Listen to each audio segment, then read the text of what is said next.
Hello and welcome to episode 5 of Geeking Off the Page. I'm Gavin, and as has been pointed out to me, I have a face for radio and a voice for sound and film. So I figured, why not join this crazy thing?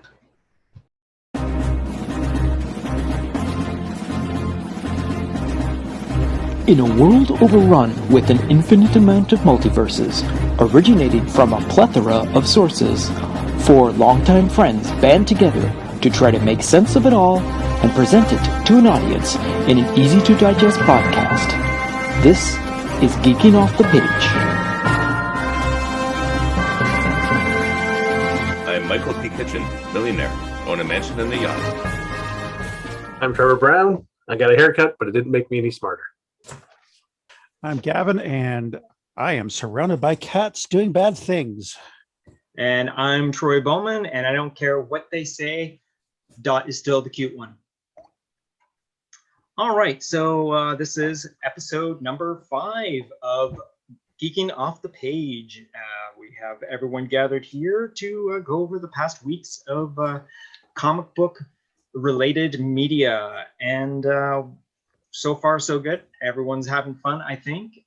We're all a group Holy of cats. One of cats. us is. So many bad cats.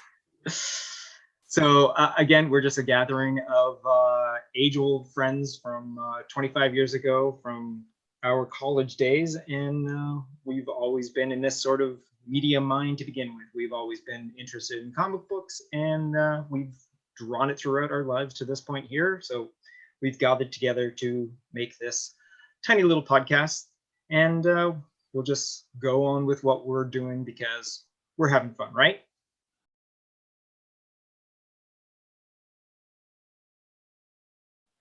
Sure. Absolutely. That sounds good.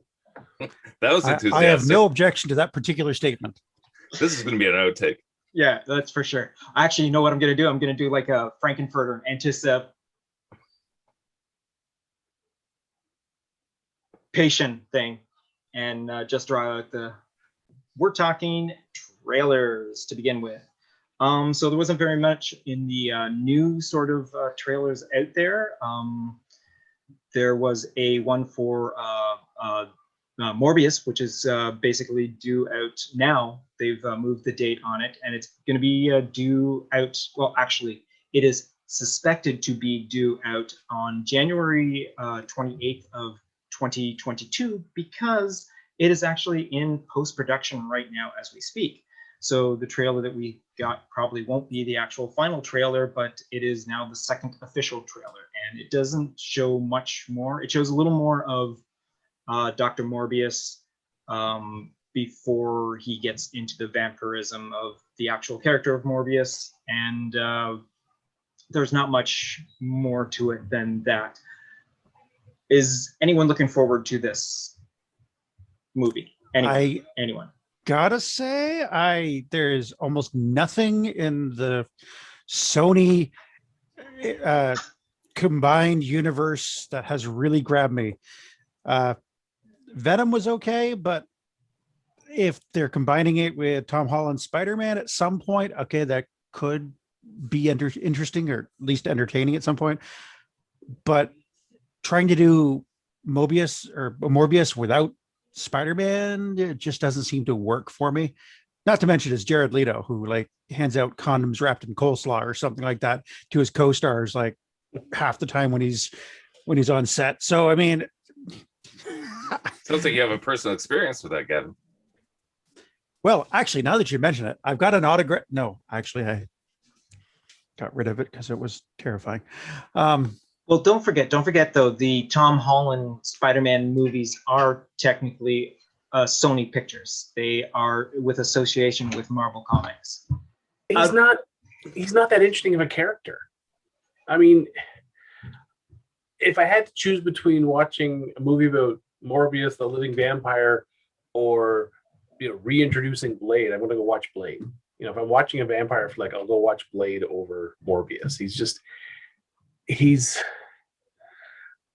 like a sort of character. Like, who cares? I'm not used to being the good guy. I'm actually kind of surprised with how good that trailer looked.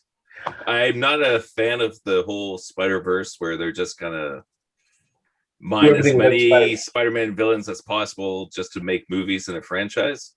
But of all the ones they've done so far, like I'm way more interested in Morbius than I was in, say, Venom. Because I know Venom was going so far away from the source material. It's like you can't do Venom until Spider-Man gets the black suit. But Yeah. Morbius is like, all right, I probably wouldn't go buy a ticket in the theater for it, but I'd be interested to see it when it comes out on a streaming site. Yeah, but I mean, I might catch it if it comes on like HBO or Netflix. It's just, I mean, he was always a supporting character. It's like, you know, he was in Blade comics, he was in Spider-Man comics. I don't even know if he got his own series, but it was just He had a couple of limited series. He never had a full run series. yeah. It It's was just always- it's because he's just not, you know, it's like the sidekick. Who wants to watch a movie about the sidekick? Although they did make the movie about the talking tree and the raccoon. I would But watch a that movie was without. Marvel, not Yeah, but Jodie. it's Point taken. it just I don't know. When I first heard that, ooh, they're going to do Morbius, I was just kind of like, just take all that energy and make another Blade movie. You know, don't make us wait. Well, they also are making a Blade movie, but it's Marvel that is making the Blade movie. So I know, but it's just, you know, why?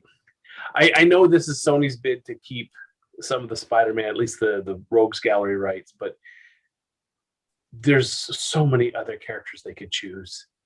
Really, They're making like the DC mistake of trying to overexpand things that haven't been properly set up, in my opinion. You know, like it's like the fact that they did Venom before Spider-Man got the black suit, right? You're introducing villains before they had their run-in with Spider-Man. exactly, yeah. There's no reason for Venom to look the way he is without having the Spider-Man connection begin with. yeah, exactly. Like he shouldn't have the spider or the eye shape. It just shouldn't be there. I was sure they were going to set that up in Infinity War. It's like you actually finally got Spider-Man in space on an alien planet. If you're going to introduce it, that's the time to do it. You could even just had suggested that it was going to happen. You didn't have to go into Parker being infested with the black suit or anything. You could have just Right. Yeah. You could have had something like Peter Parker.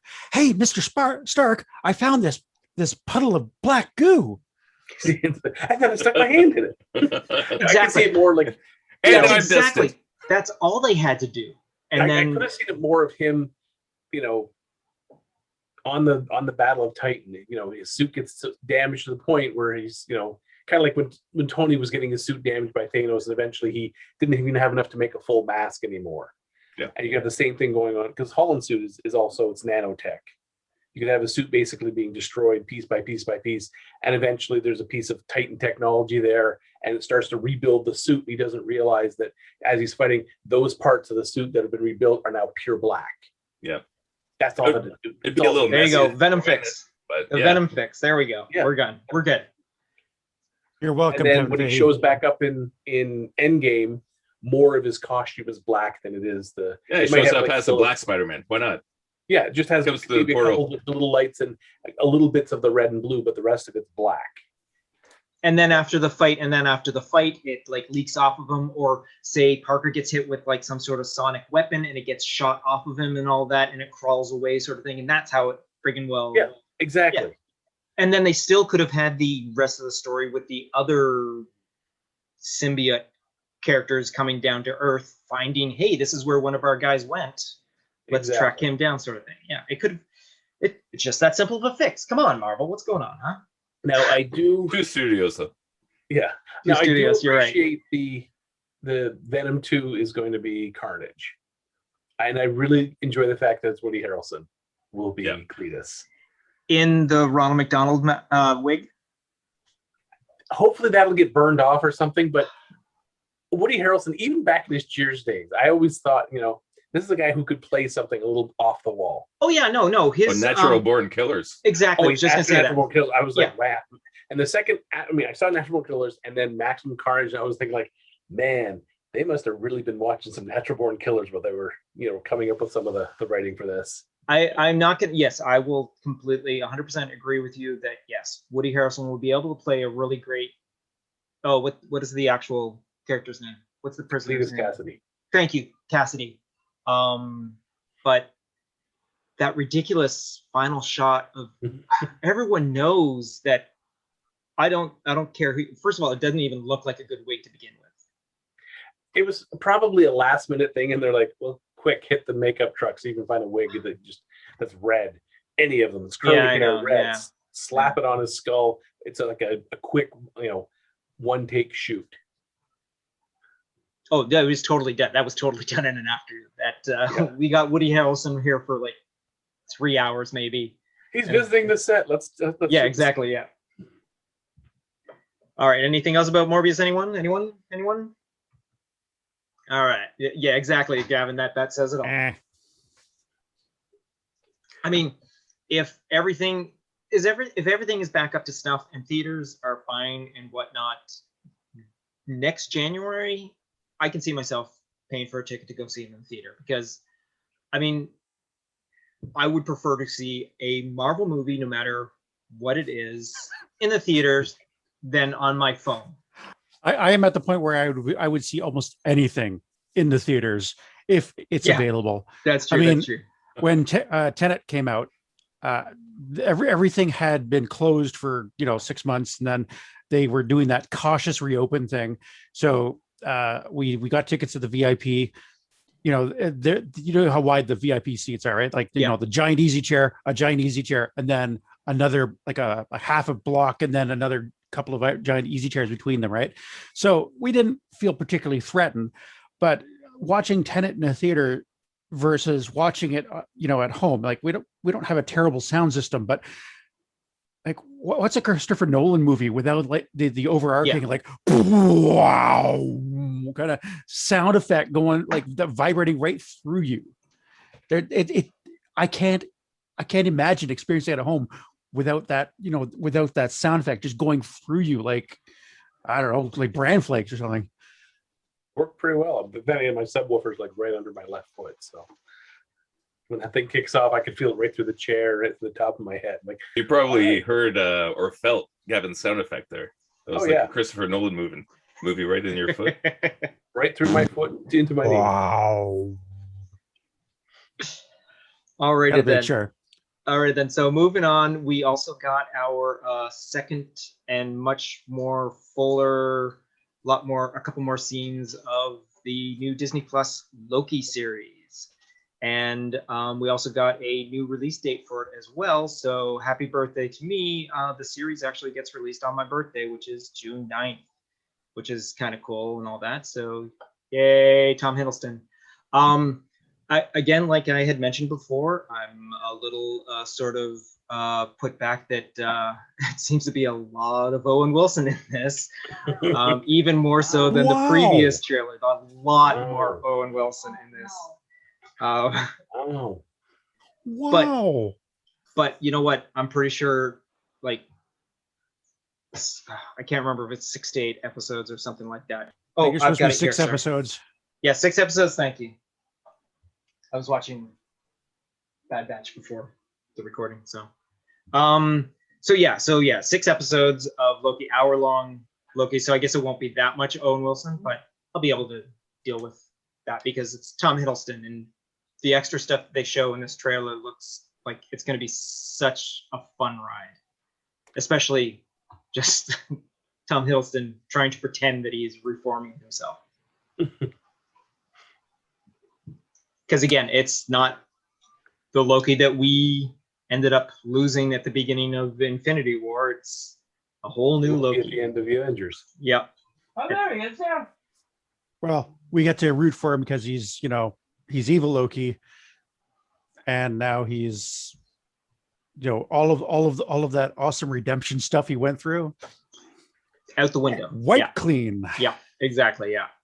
All that good that he did is now back to the mischievous god Loki, the trickster. So yeah, so that's one that I'm totally cannot wait to see. It looks like it's going to be more I can't say more entertaining. It'll probably be a little more consistent than how Falcon and the Winter Soldier ended up being at the end, because I can't see it not being a fuller story, a more consistent story than what we got with. I hope so. Right now, Marvel for me is 50-50, right? WandaVision, was a grand slam. Mm-hmm. Hulk and Winter Soldier is kind of, strike out a little bit on that one. So I'm curious where this one's going to land, right? Yeah. If they knock Loki out of the park, then, Marvel's got a pretty good batting average. If they drop the ball on it, then it's going to be interesting to see where it goes from there. I'm kind of hoping that the end of Loki kind of ties us into Thor: Love and Thunder. That would be great. I'd like Oh to. yeah, because go on, Mike. Did you guys see how for WandaVision, Doctor Strange was supposed to make an appearance, and they decided last minute to cut his appearance? Yeah, because they didn't want him to take away from the whole Scarlet Witch story, right? Yeah, And exactly. It's they didn't want Magic Man shows Wanda how it's done, kind of thing. Right. And it's kind of too bad that they did that, because it would be a great lead-in, because Marvel's always so good at, even if it's a post-credit scene, like do something to get everybody hyped for the next movie. And I understand the reasoning why they did it, and it was still a great show, but they missed out on a huge opportunity to tie everything together. And I think the thing with Loki would be the same thing. If you don't tie this into Thor somehow, then you're losing a massive opportunity. I agree. I think the end of WandaVision, they had the final cutscene where she's, astral self is reading through the dark hold while she's having a cup of tea. It would have been nice to have some more credits, and then even just a shot through the window of from the inner sanctum, that symbol, and just the Cumberbatch's voiceover of something of, oh, there seems to be a little bit of a magical disturbance I need to look into, and end it there. Just cut there. You don't have to show his face. You just have to a slow pan up of the window of the light streaming through that window, and just him almost like he's walking along and stops, and there's like, oh, seems to be a bit of a disturbance here. I'm going to go check it out. Bam, and then now you jump into the movie. Yeah. It could have worked even with that, even like because throwing Doctor Strange in there, like the main, like a massive main character in the whole arc, and like a major star in their own, or in his own right. But what they could have done is they could have had basically Wong sitting there, and he goes, Doctor Strange, we might want to look into this, and maybe just the silhouette of him kind of walking across the sanctum. Yeah, I mean, just something that can connect you. Like the symbol through the window is a big one. Everyone's connected that to Strange now. That would have been a great way to connect into Multiverse of Madness. Now, wasn't it also originally supposed to be actually before the whole entire shutdown and no movies going into theaters? Wasn't actually Doctor Strange supposed to be released first, and then WandaVision the series was supposed to be on? No, they were. Oh no, wait! It was supposed to be the series, and then Doctor Strange was supposed to be released. That's right. Yeah. It was supposed to be one right after the other. With Loki, they take this opportunity, even in the last episode, to somehow tie it to either Love and Thunder or Guardians of the Galaxy 3. Right. So either or, somehow tie that together. But okay, so Love and Thunder is due out next year. Yeah. But Guardians of the Galaxy is due out in 2023, correct? Yeah. So I think that's right. Yeah. Yeah. So which I ties guess it together. It's the as Guardians of the Galaxy, and then Guardians of the Galaxy. Right. Okay, but so we're all looking forward to Loki. Yes, that's what I'm gonna say. Everyone's looking forward to Loki. It was funny. A friend of mine at Taekwondo was saying he was kind of disappointed that there was no Marvel series premiering this month. I'm like, buddy, we still got 4 more series and 4 more movies this year alone. Before we get to New Year's, 4 movies and 4 series. There's plenty of stuff coming. We can take a Star Wars break. Yeah, exactly. Yeah, because in July alone we got theatrically released Black Widow, which is hopefully yes, it's going to be but I don't know. Anyways, so the other big it wasn't really I guess it was technically a teaser trailer that was 4 minutes long, and we got the Marvel Marvel Phase 4, well, actually, just Marvel itself returning to theatrical release trailer. It basically goes from the very beginning back with Iron Man and carries straight through to the releases and how the audience gets into it. And they decide, you know, we're going to pull on some more heartstrings with this, and we're going to have the whole entire thing narrated by Stan the Man. Yeah. It was weird hearing his voice connected to like a Marvel property again. It was kind of weird. It was a very surprising surprise. That's what it was. It was a surprising surprise. But again, it was cool. They started showing how audiences were reacting to it. They were showing how the audiences like entwined themselves into it. They did cosplay stuff and all that. And then they did one of the coolest things, and they had footage of people in the theater during Captain getting Mjolnir, Captain saying Meow, meow, I believe Avengers it's called. Assemble. Meow meow, yes, meow meow. and how the audience reacted to that. And that is, I mean, if you did not see it with an audience and didn't get that experience, you missed out on something. And again, this I got emotional watching it, but I'm friggin' a wuss nowadays anyways, so that's how Well, I shut think up, you. Infinity War and Endgame, the two big moments were both with basically Thor weapons.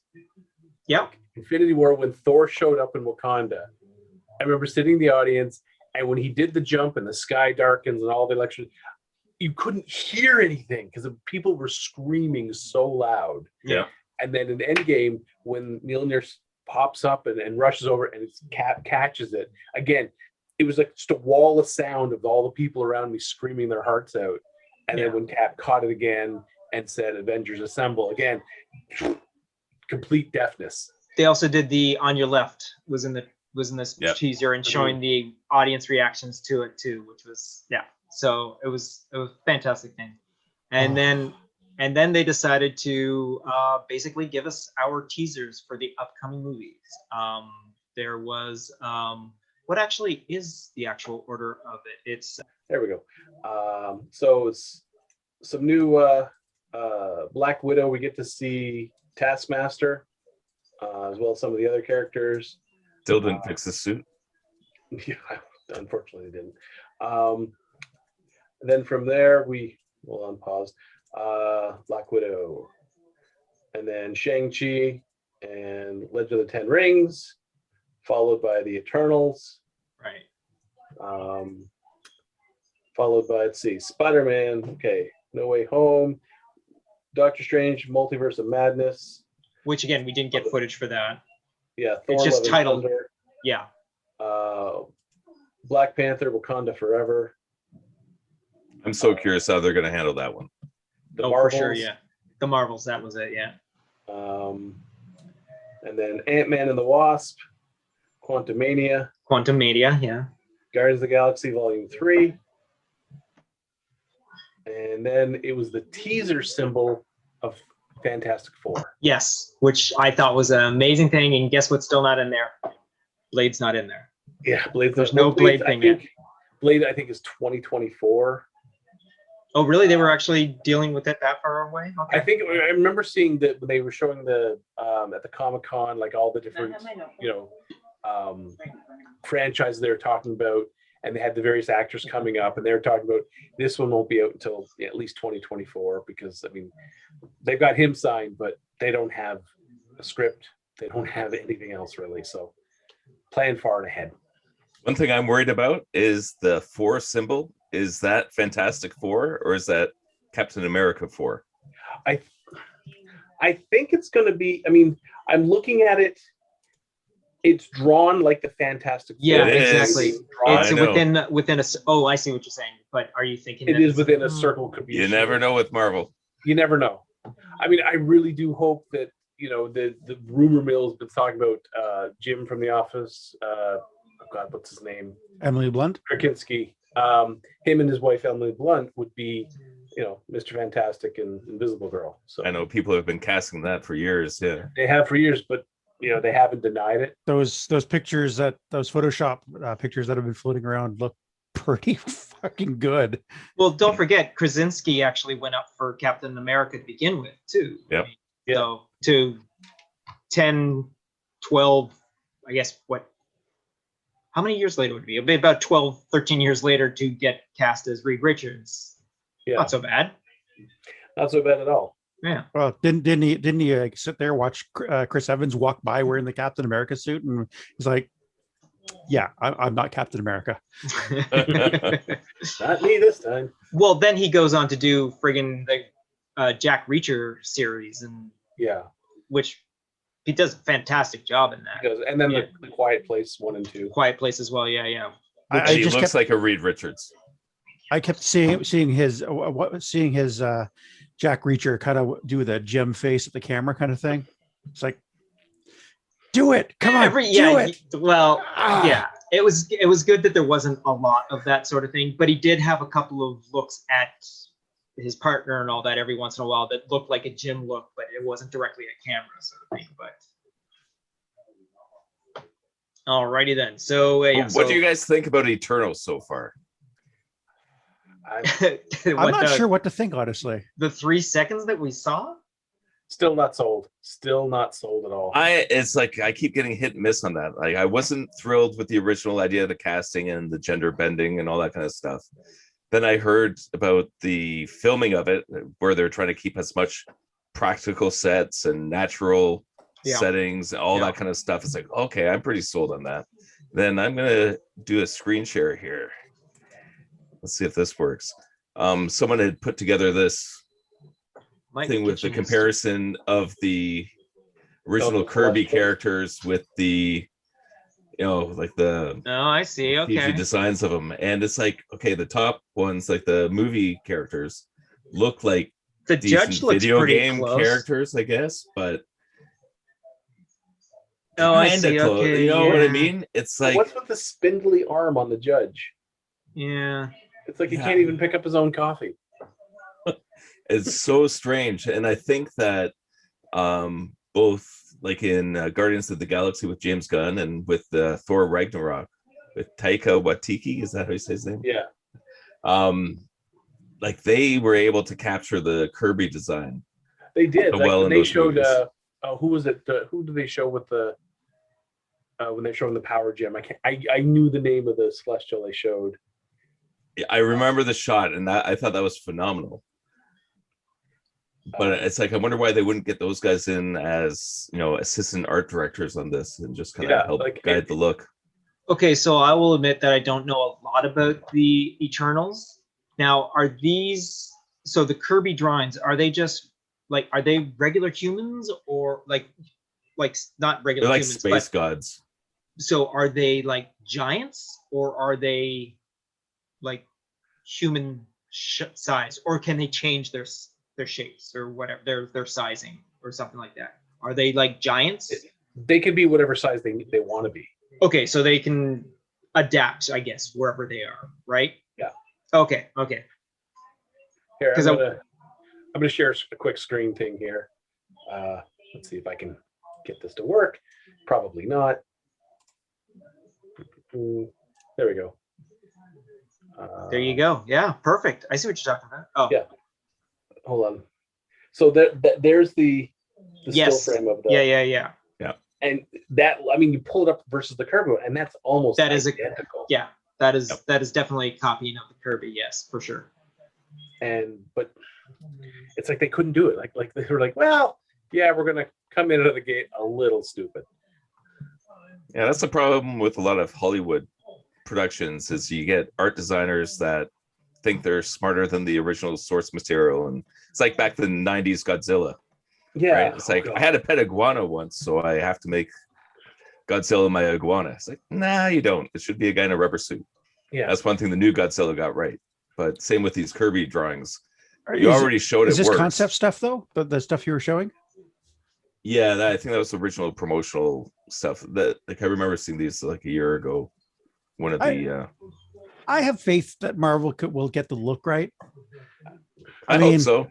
I hope so, but I'm still I don't know. The Eternals is just, it's like a giant family drama. It's like Family Matters or something. But what makes the drama in that whole family is the fact that Thanos is a part of that family. You know, that the head of the Eternals, Thanos is his deformed son, and considered a deviant because he doesn't have like the classic good looks, and like, you know, his cousin Star Fox is like what is it, the god of love or whatever it is. But it's that You might be able to work it into the movie if they do it like, oh, this happened a few years earlier, yeah, like Black Widow. Maybe that one happens after she died. but Maybe they can pull it off. I don't know. Well, it'll be interesting. I hope so, but it's just, that's what made the Eternals such a, you know, an interesting story, was the fact that you had that conflict there. You know, it's like having your son going, well, Dad, you know, I love you and everything, but I worship death and I got to kill you all. I could just see if they bring Thanos into the sort of, you know, back in time, I could just see him going like pulling a carbon. Screw you guys! I'm gonna kill half the universe on my own. That would be amazing. I would go see the movie for that moment. I would too. I'd be like, waiting for that moment. Got that moment. I don't care about what happens after this. I think all we can do is wait. I'm prepared to prepare for the worst, but they have not necessarily let me down. Just in general. I mean, yeah, I know, Mike. I can see your eyes rolling. Trevor, I'm still rooting for it. I want it to be great. All these movies, I want to be great. Well, I don't think we want any Marvel actual property to tank or anything like that. And like I said, I see films to be great, but I know it's not going to happen. That's the thing.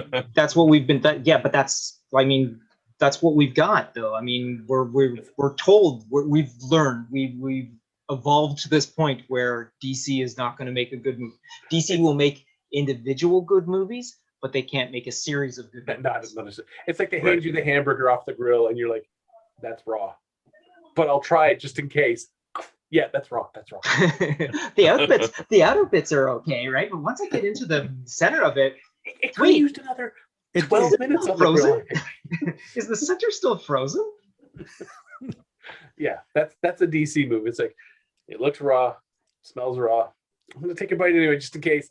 Yeah, it's raw. Marvel just can't seem to get, or sorry, DC just can't seem to get some of their most important characters right. They can't get live action right, is the problem. Exactly, but Marvel has, without their strongest, most popular teams, X-Men, Fantastic Four, who am I missing here? Spider-Man.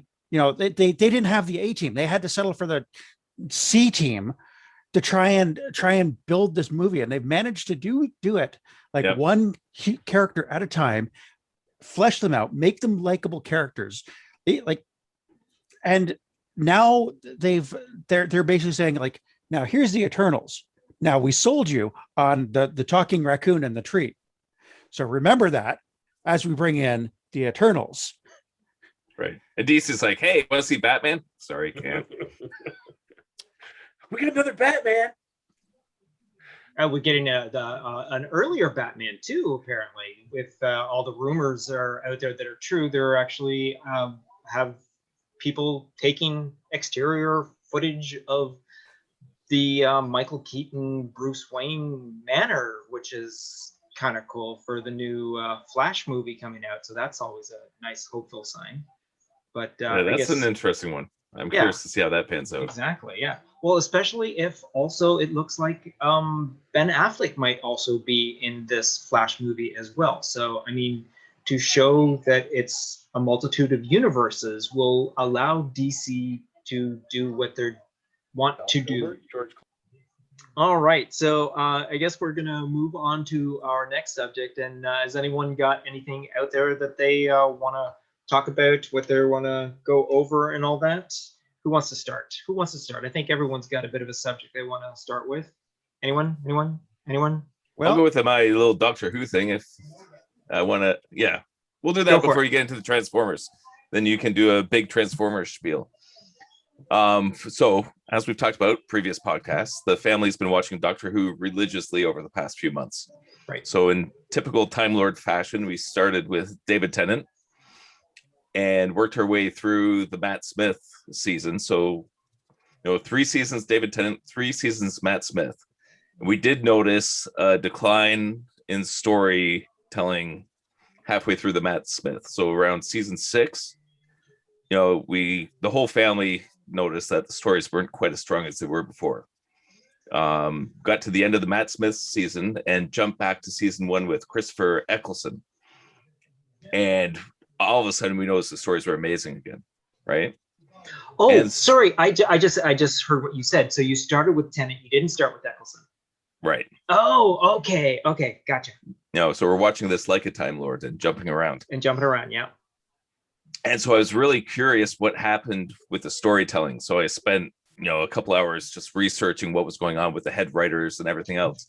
So with Russell T Davies, who started, the reboot of the series, and he was the head writer from season 1 to season 4. Yeah. Which was interesting, which brings us right to the end of the David Tennant era. And then when you have Stephen Moffat coming in from seasons 5 to 10. Moffat!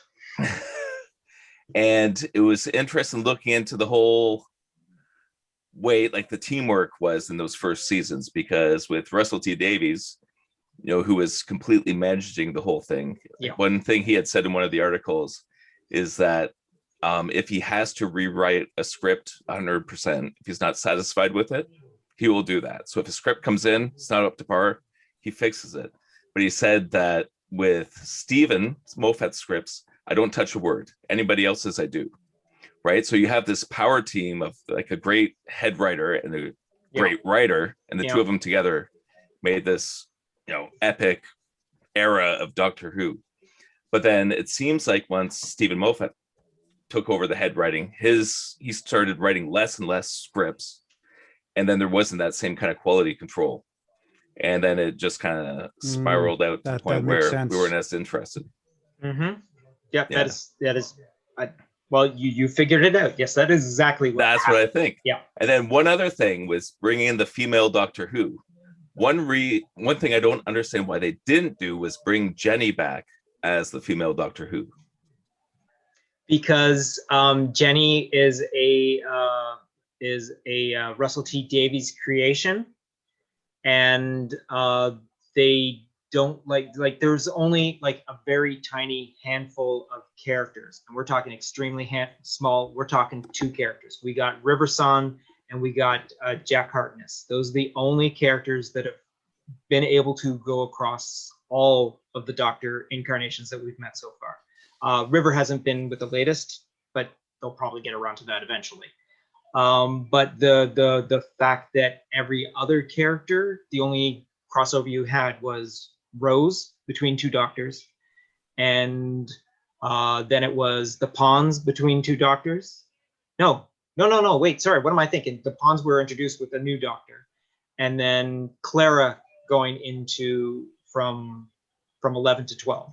So, but other than that, no, Jenny's character, she also didn't want to do it either. The only reason she could have regenerated. Totally. You could have brought in a different actor. I totally agree with you. I totally agree with you, Michael. That is totally what they should have done or could have done.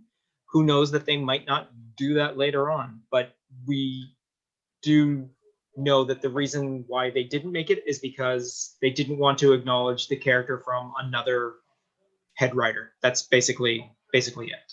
So that's so sad. It is. Anyways, that's my Doctor Who rant.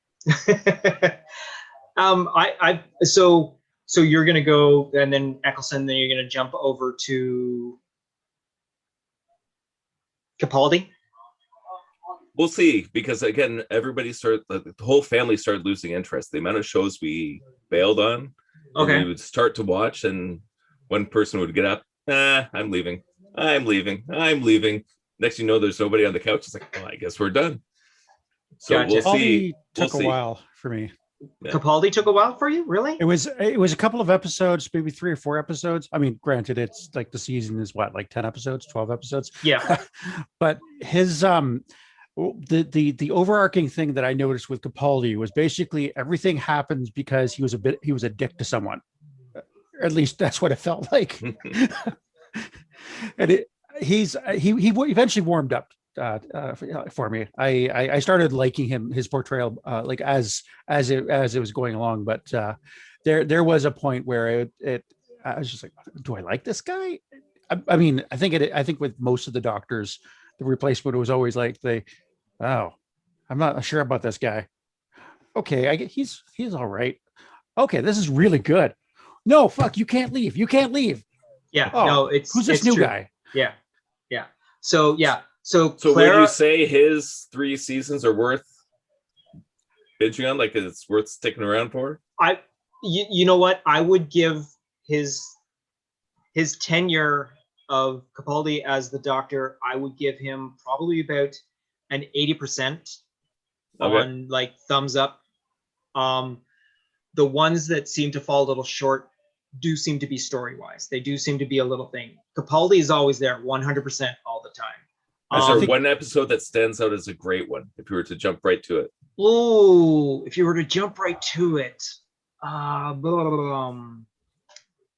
for us, we started with David Tennant with Blink, Weeping Angels. Oh, that was your first episode? Oh, That was our dude, first that episode. was not Dude, the when way. you set the bar that high. that is not a cool way to have done it.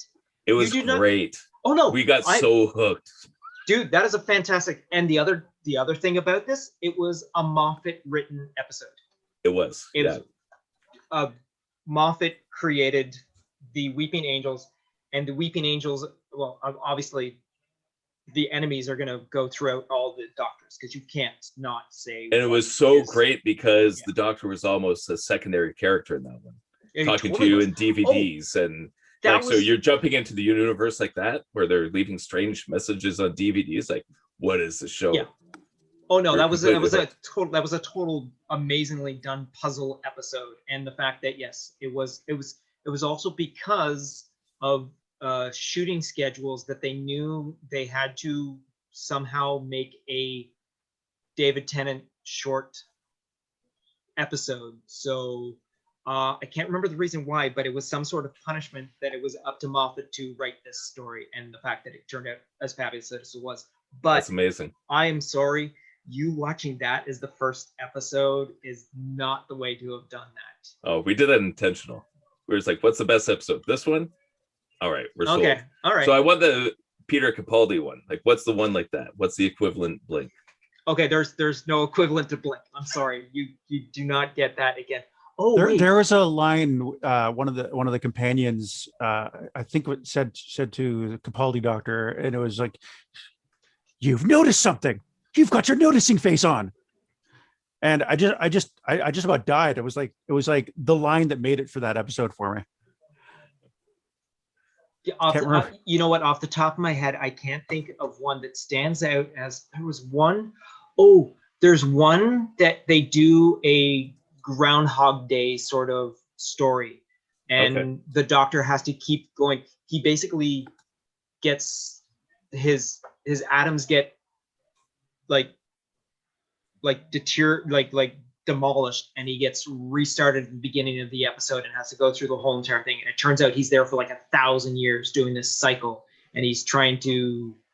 It's if you like that sort of storytelling, it's kind of neat how they deal with it in this with the sounds like the Enterprise with Fraser Crane. Exactly. Yes. But it's a little more intense because it's a single person. You don't have to deal with the whole entire cast doing this whole entire thing. But that's a pretty good one.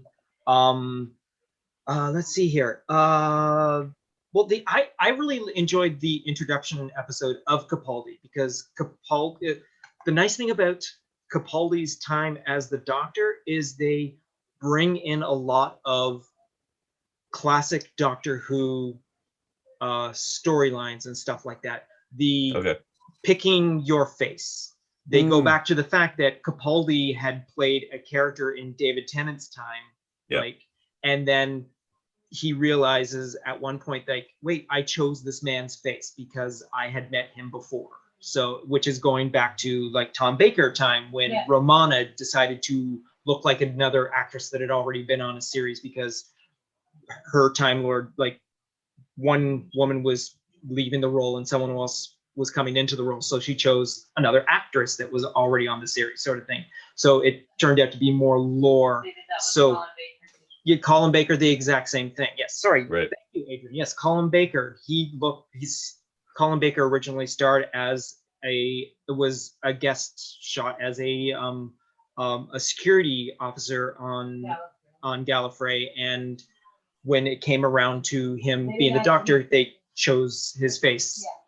So it was that sort of thing, which is kind of neat. And Capaldi goes into a lot of doing classic lore, bringing it back into the series. And there's a lot of mentions. And there is actually an episode where Capaldi crosses over with the original First Doctor. Kind of cool. There is a Capaldi episode that I remember, and I think it's one of the very first ones, called Into the Dalek, where the Doctor and Clara are basically inside a Dalek, and you're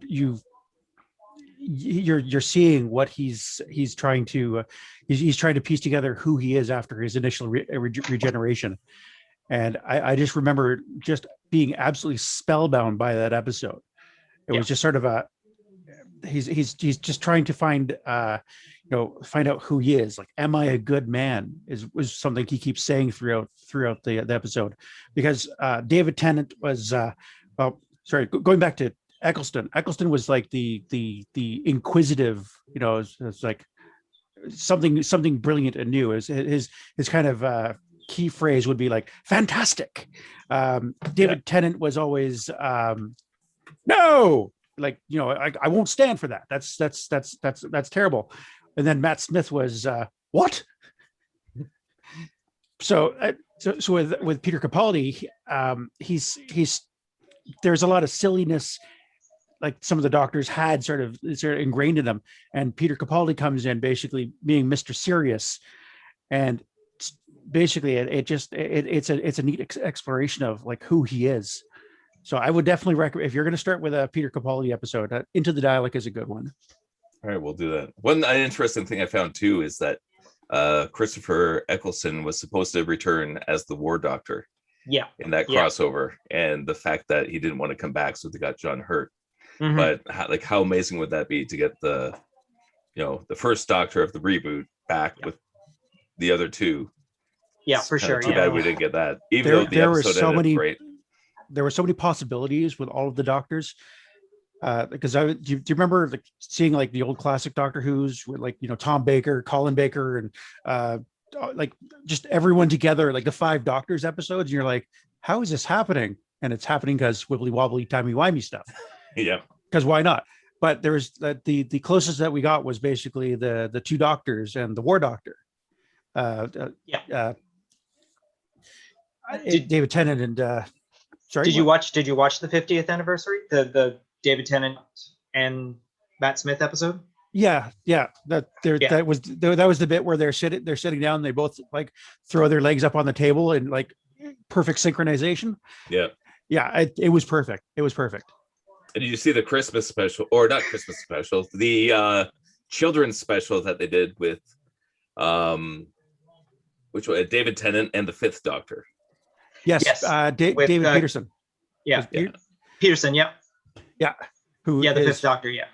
Who is actually, which is kind of funny because the actress that plays Jenny's daughter, and David Tennant is married to her as well. Right. So she literally is the Doctor's daughter. She is the Doctor's daughter. Married to the Doctor. And she's married to the Doctor. Yeah. Timey-wimey stuff. Yeah, exactly. Yeah. So and once you get past Capaldi, do yourself a favor. Jodie Whittaker is a breath of fresh air. She is so endearing as this character that, I mean, I have a feeling you won't mind with the change of sex and all that sort of thing. Like qualities of early Doctor, like a Tom Baker and Peter Davidson, that sort of.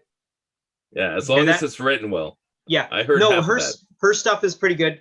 And it's also kind of neat because she's also given a big cast of supporting characters to run with. She runs with a crew. She runs not just a single person. She runs with a crew. With all the promo stuff. And I did like that back in like the Tennant era Yeah, where exactly. When he pulls the whole crew together, and next you know he's got an army of supporting cast. that was a That's been pretty fantastic way to wrap up his storyline, to bring all the characters back into one. Yeah. And I'm sorry, Trevor, would you like to say anything? Yeah, no, I'm good. Okay, all right. All right, so I think we're gonna move on from Doctor Who, because that went on a little longer than I was expecting. But that was fun. That was great. I like that. That was good. All right. I believe Mr. Gavin, you have something to say. Yeah. But I'm sorry, we've run out of time, so we're gonna continue on. No, go All on, right. Gavin. Have a good night, everyone. Go on, Gavin. What did you got? So I had seen the trade paperbacks like at the chapters on the shelves and stuff like that for the new Transformers series. Now, wait. When were you at Chapters? Oh, this was years back. Yeah, exactly. It would have to. Anyways, back when books were important. So I picked it up, and I'm like kind of like, well, this is not, the art's not too bad. I mean, it was a Dreamwave Comics that did the first one, the first comic after the 1980 series. But anyway, the current stuff, like More Than Meets the Eye and the Lost Lights series, they've really rekindled a lot of what made the Transformers characters so interesting. Because a lot of times, like we especially with the movies when they bog too much down with the human characters, it's like, humans that they're just ruining everything that makes the characters like interesting. So More Than Meets the Eye series basically takes place almost entirely on Cybertron, and then when they finally land on Earth, it's still mostly the Transformers characters. So this is basically the character Whirl and the character Trailbreaker or Trailblazer, one of the two. That they've renamed them because of copyright crap and all that. But really, yeah, well, that's why Jazz is no longer called Jazz. He's Autobot Jazz in all the toys, because they had to trademark that. Really? Oh, I didn't know that. Yeah, well, there you go. Trademarks, especially when you're selling toys. But this particular panel, this is the first panel I saw of this entire series, and basically it endeared me to Whirl, who is basically a psychopath in the show, in the whole comic. Okay. It introduced the whole concept of Transformers. They don't actually have sexes. They just simply are. Whether they get into relationship with other Transformers, male, female, doesn't matter. They're just asexual essentially. But it also brings some of the greatest character arcs I've ever seen. Megatron redeems himself up to the last bit that I've read. So Megatron becomes an Autobot leader, leading an expedition of Autobots. Whoa, what? Yeah. Really? And my first thought on that was, what the fuck? How does that work? He's like a irredeemable tyrant, like bent on destroying the Autobots. But the entire story arc of where he goes makes him one of the most likable characters. He's just not a cookie cutter villain like he was in the cartoon. Okay. What is it that made that happen? Like, yeah, that's what some of the character arc. So Megatron essentially was trying to rebel against a corrupt system. So the Autobot leaders at the time were basically decadent. They were basically exploiting what were essentially the Decepticons as slave labor. So their rights were basically like slowly being chipped away more and more. And Megatron, who essentially was just a simple miner. And one day he basically said, "Enough! We cannot accept this anymore." And wait! Are you telling me Megatron is Princess Leia? Kind of, yeah. Without the buns. Serious kick-ass bullet head, though. Yeah. Okay. Go on.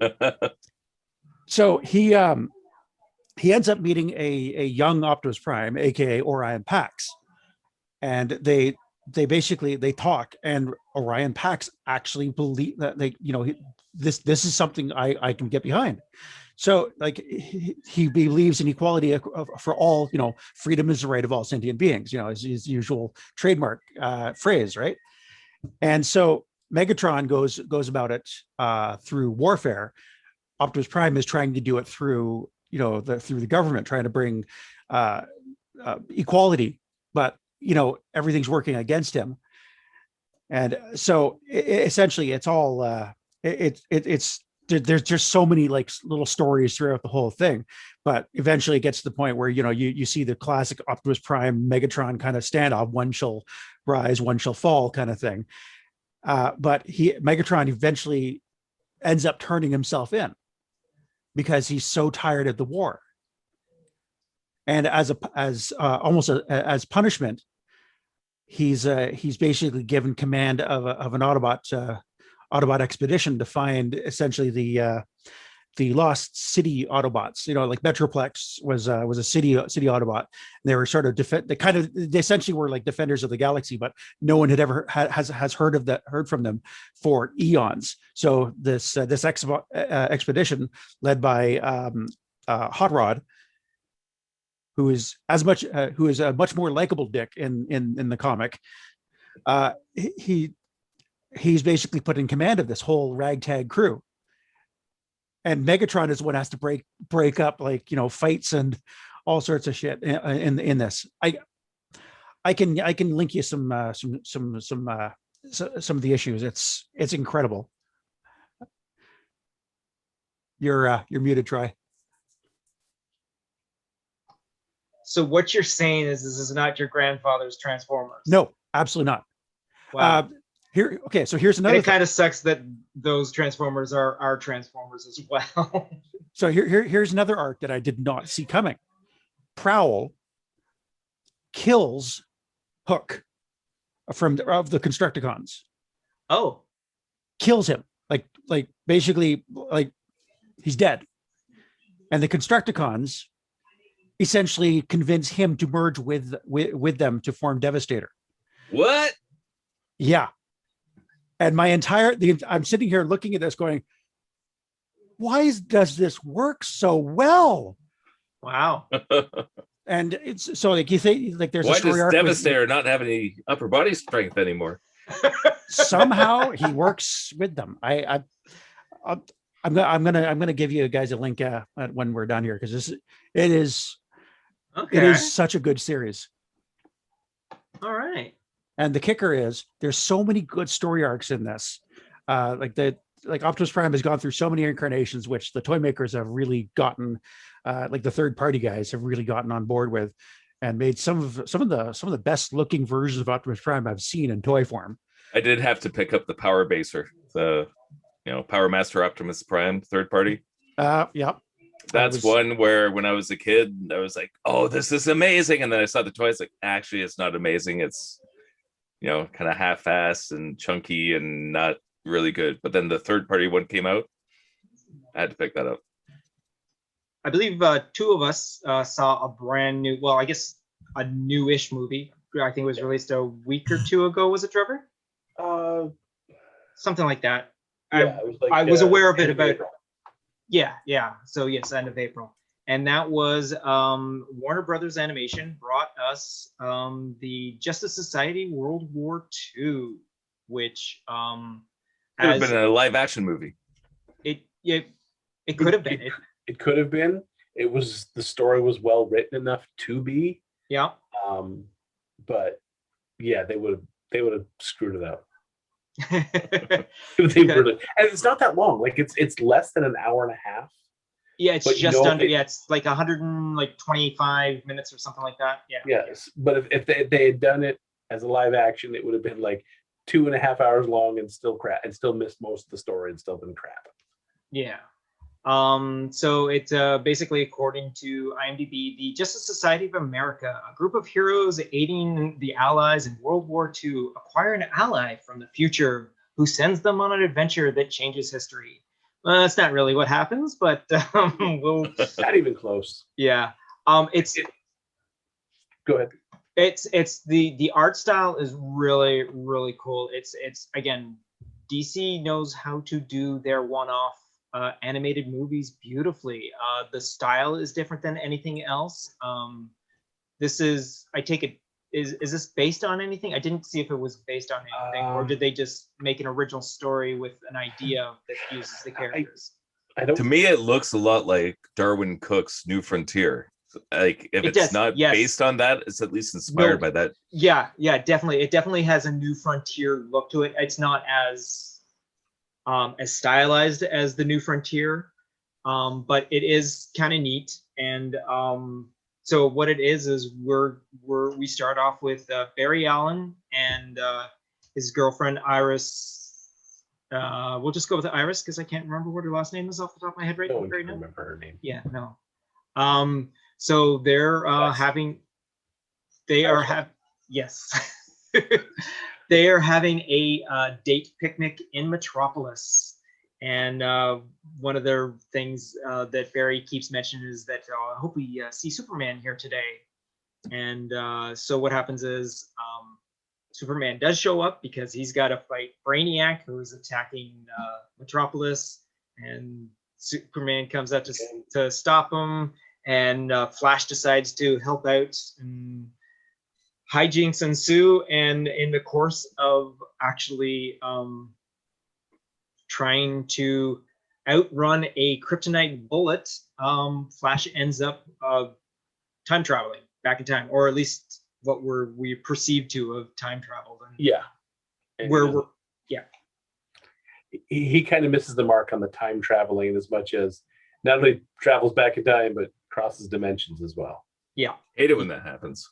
well, it was the use the introduction of Gavin just dropped off a message. The introduction of the kryptonite bullet in the situation makes it go from just time travel to dimensional shifting and time travel, I guess. So he goes back in time to World War II, where the Nazis are searching out religious artifacts and alien artifacts as well.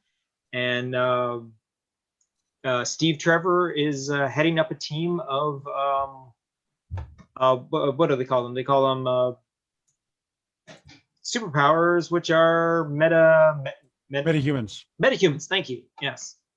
I know some of the DC terms. Yes, yeah. It's, it was right in front of me, but I couldn't remember what it was. So there is a team of, obviously, Steve Trevor brings this to what's his face? The president of the United States at the time is Roosevelt. Roosevelt. Thank you. Oh, Shame on you for not knowing your U.S. history. I know exactly. Yeah, Canadians. my U.S. history. Yeah, we suck. So he's introduced to a team headed by Wonder Woman and Black Canary, Hawkman, the original Jay Garrick as the Flash, and our man, yes. Not your man, our man. Our man, yes. Not their man, our man. No relation to Calendar Man, I assume. No. So again, in the also in the story, we're introduced to Dr. Fate, who I think is the main reason to pull the Flash out of his dimension into the other one, because as he's going through the time vortex, he follows his voice through. I don't know. But other than that, other than the crappy way that I'm describing it, all that, it is a very well done. It's really cool animation. It's nice to see a different era, different voice actors doing all the characters and all that. So not your typical voice actors that you usually hear for these characters, which is kind of neat. And again, it's something that DC does every once in a while. You change up the style, you change up the voice actors and all that. I mean, this particular one, the animation I think is pretty strong for, I mean, what it is. It's a direct to home video, whatever digital release of the series, but it's beautifully done. It has a bit of a some of the character designs, especially for like the Nazis, has a bit of a Venture Brothers sort of look to it. Mm-hmm. Like some of the character designs look like some of like the henchmen that you see throughout that series and all that. But the animation is pretty strong, especially coming off of Invincibles. Hey, we got to save time and money. Let's do a still image and just zoom in and zoom out and all that. But again, I found it quite entertaining. It was really good. And but so they end up defeating Nazis, and he ends up getting back to his own time and dimension. And then at the end of it, him and Superman decide, hey, let's make a Justice League sort of thing and all that, which is kind of neat. Because apparently at this time in Barry's timeline that superheroes still work apart, so they haven't quite decided to come together and work as a team sort of thing. So for, again, like I keep saying, DC, well, I know it's DC, but it's Warner Brothers Animation that knows how to do animation for their DC property. I've rarely seen any sort of thing that I haven't been disappointed in, at the very least at the look. The last one, the Batman and the Dragon. No, Batman. Soul of the Dragon was. That one was. I found that one disappointing. I was a little disappointed in it myself, but when it comes to like the design and the look of it, it looked very 70s kung fu-ish, which was kind of neat.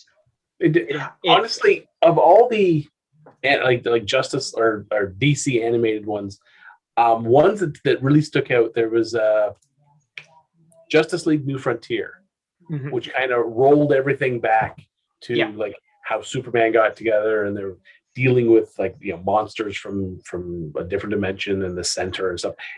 It was such a big step away from the television style that they had developed and kind of rolled into the movies, like Public Enemy and stuff like that. It was very much like they were taking the designs from the TV show. New Frontier, they were just like, completely new design, all new voices. And I think that set the stage for them to say, every time that we do a completely new design of both animation or style, we can change up the voices. And it still works. It still works really well. Did you guys watch All-Star Superman? Yes. That was one I watched with the kids, and everybody loved that one. Like, compared to the live-action Superman to the animated Superman. Yeah. And I guess the comic book was a great series, but they were able to capture all of that in the animation as well. And we had a lot of fun with that series. I think that's probably the last, Warner DC animation we watched with the kids. Oh, really? That was quite a while ago. It was quite a while ago, yeah. Yeah. But again, also it had a very strong comic book to be technically drawn from. I mean, the source material was there, and they did a great job of relying 3 different stories from this run of the series. And like you said, the New Frontiers was based on a graphic novel. What did you guys think of the Dark Knight, the 2-parter, the Dark Knight? Voiced by Peter Weller. Oh, wait, was it? Are we talking? I think you're right. Yes, the Dark Knight Returns. You know what? Yeah. Because we all have the internet in front of us. Yeah, it was very it was very anime style, a very anime style look to it, I think, if I recall. It's been a while. I have both of them, but I haven't watched them for a while. I didn't watch that one. Yeah, there you go. Yeah. It was Peter Weller as Batman. Yes. Yeah. Once again, this is my only gripe with DC animated stuff is every time you start thinking, I like this guy as the voice. Like they had Nathan Fillion as Green Lantern, I think, at one point, didn't they? And it was like, yeah, this is I can work with this. And then the very next movie, where's Nathan Fillion? Where the voices just changed so much. Peter Weller took me a little while to get used to it, I think. But it started growing on me a little bit. Just felt like it was a good voice for that older, grizzled Batman that he's supposed to be. Yeah, and they were really loyal to the original story as well. Yeah. When you get into something like The Killing Joke, while the stuff that they pulled from the comic was really good, I don't think the added stuff was really. No, that one kind of fell apart. Yeah, to pad it with the Batman Batgirl relationship was, I think, a little too. It was unnecessary, I think. Struck me as a little incestual. Now, I don't know if you guys saw Superman Red Sun. Yes. That to me was a really, really well done one. And again, completely changed up all the voice actors. Yep. But it worked so well. Yeah. Yet again, like the MCU, if you're going to be watching an animated DC movie, you're guaranteed to be watching something that is well done, well executed, and entertaining.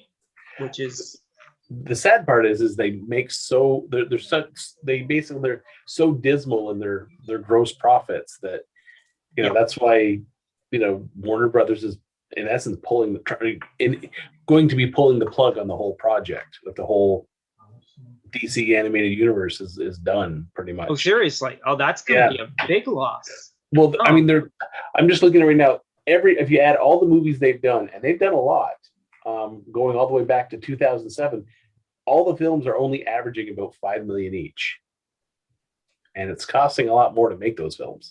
But they're not theatrically released, though. That's all. They're all direct to video, home video. Direct to video, but I mean, the one that made them the most so far was like one of the first ones, and that was Superman Doomsday, and then Superman, Batman, Public Enemies. Like those are the only ones that really cracked the $10 million.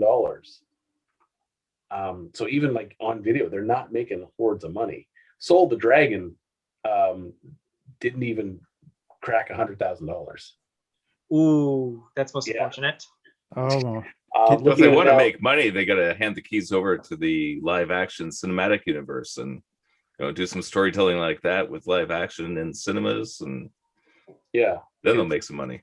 Oh, they'll make serious money, but I doubt it's ever going to happen because for some reason they're like, well, unless it's a big name director, we're not going to do it. Unless it's a big name writer, we're not going to do it. And it's like, come on, you've got this giant pool of talent you're just letting fall by the wayside.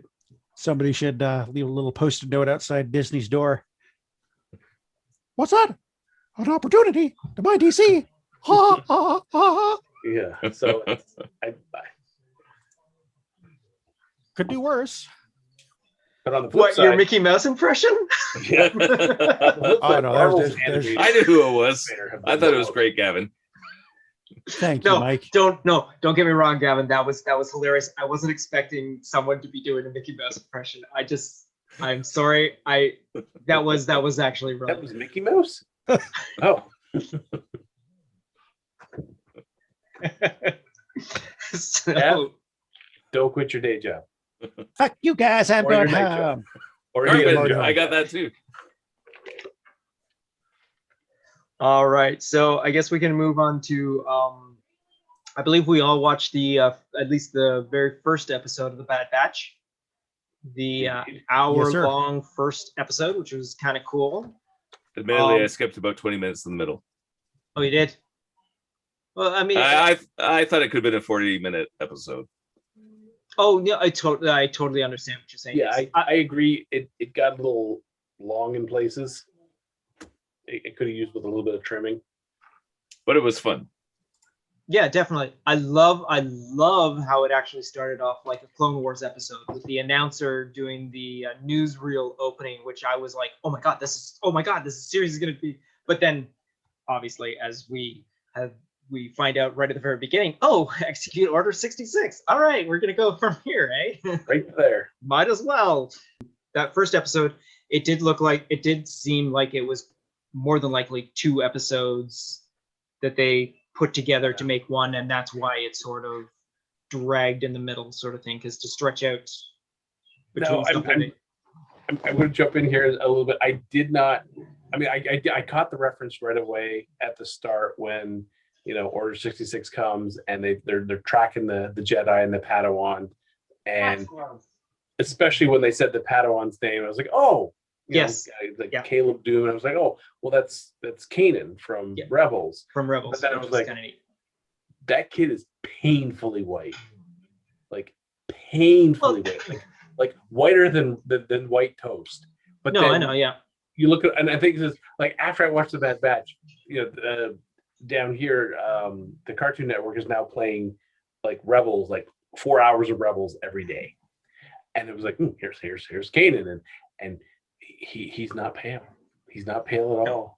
He's definitely spent a lot of time on a desert planet for most of his life, sort of thing. More than just spent. I mean, he looks like he could perhaps be a little Middle Eastern in some ways. And it was just like,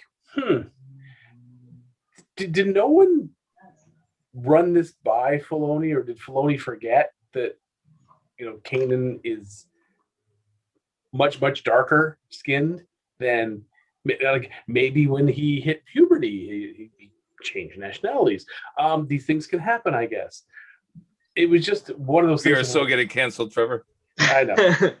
It was just one of those things of like, it was probably done in post. They were like, oh, let's make him this guy, and then we can tie it all together. But well, it is Dave. It is definitely it is Dave Filoni. No. I meant Freddie Prinze Jr. Freddie Prinze Jr. was doing the voice of the kid version of his character, and there was no doubt that it was him doing that voice. Yeah, but it was just like, did you not watch the show that preceded this? Like, this, maybe he went into hiding. I mean, that's one of the things I thought is maybe he went to hiding and had some like cosmetic surgery done or something to help disguise himself. But well, he changes his name. He completely changes his name and his identity. So threw him right off the trail there. Oh, we're looking for a guy named Caleb. Oh, your name's Kanan? Oh, I'll give him I'm sorry, wrong guy. We'll go check over here now. See, I didn't watch the Clone Wars, so when that character showed up, I was like, I hope he becomes part of the Bad Batch. I wanted that so badly. And then I heard his existing character. It's like, oh, maybe he still will. I hope so. Yeah. I mean, what did you guys go ahead? What did you guys think of all the main characters? Because I thought they were pretty good. It was kind of like you got Rambo, in charge. Yeah. You got Lobot. That's cool. You got Drax, essentially. Yeah. Right. You got the little girl from the Ewok Adventures. Yeah, I mean, I like the diversity of the Bad Batch in terms of each character. Mm-hmm. I like the fact they talk about part of the reason why these guys, the deviation in the genome on all of them is because they were trying to specialize them for the different roles. Someone who's more technically minded, someone who's more of a sniper, and not only affected their skill set, but affected them physically. Yeah. And I think that was a nice touch. And they were, experimental batch 99. Is it a success? Is it not a success? They're still, the cloners are still on the fence of whether it's a success or not. I like that aspect of it. Yeah, I thought it was fun characters. Yeah.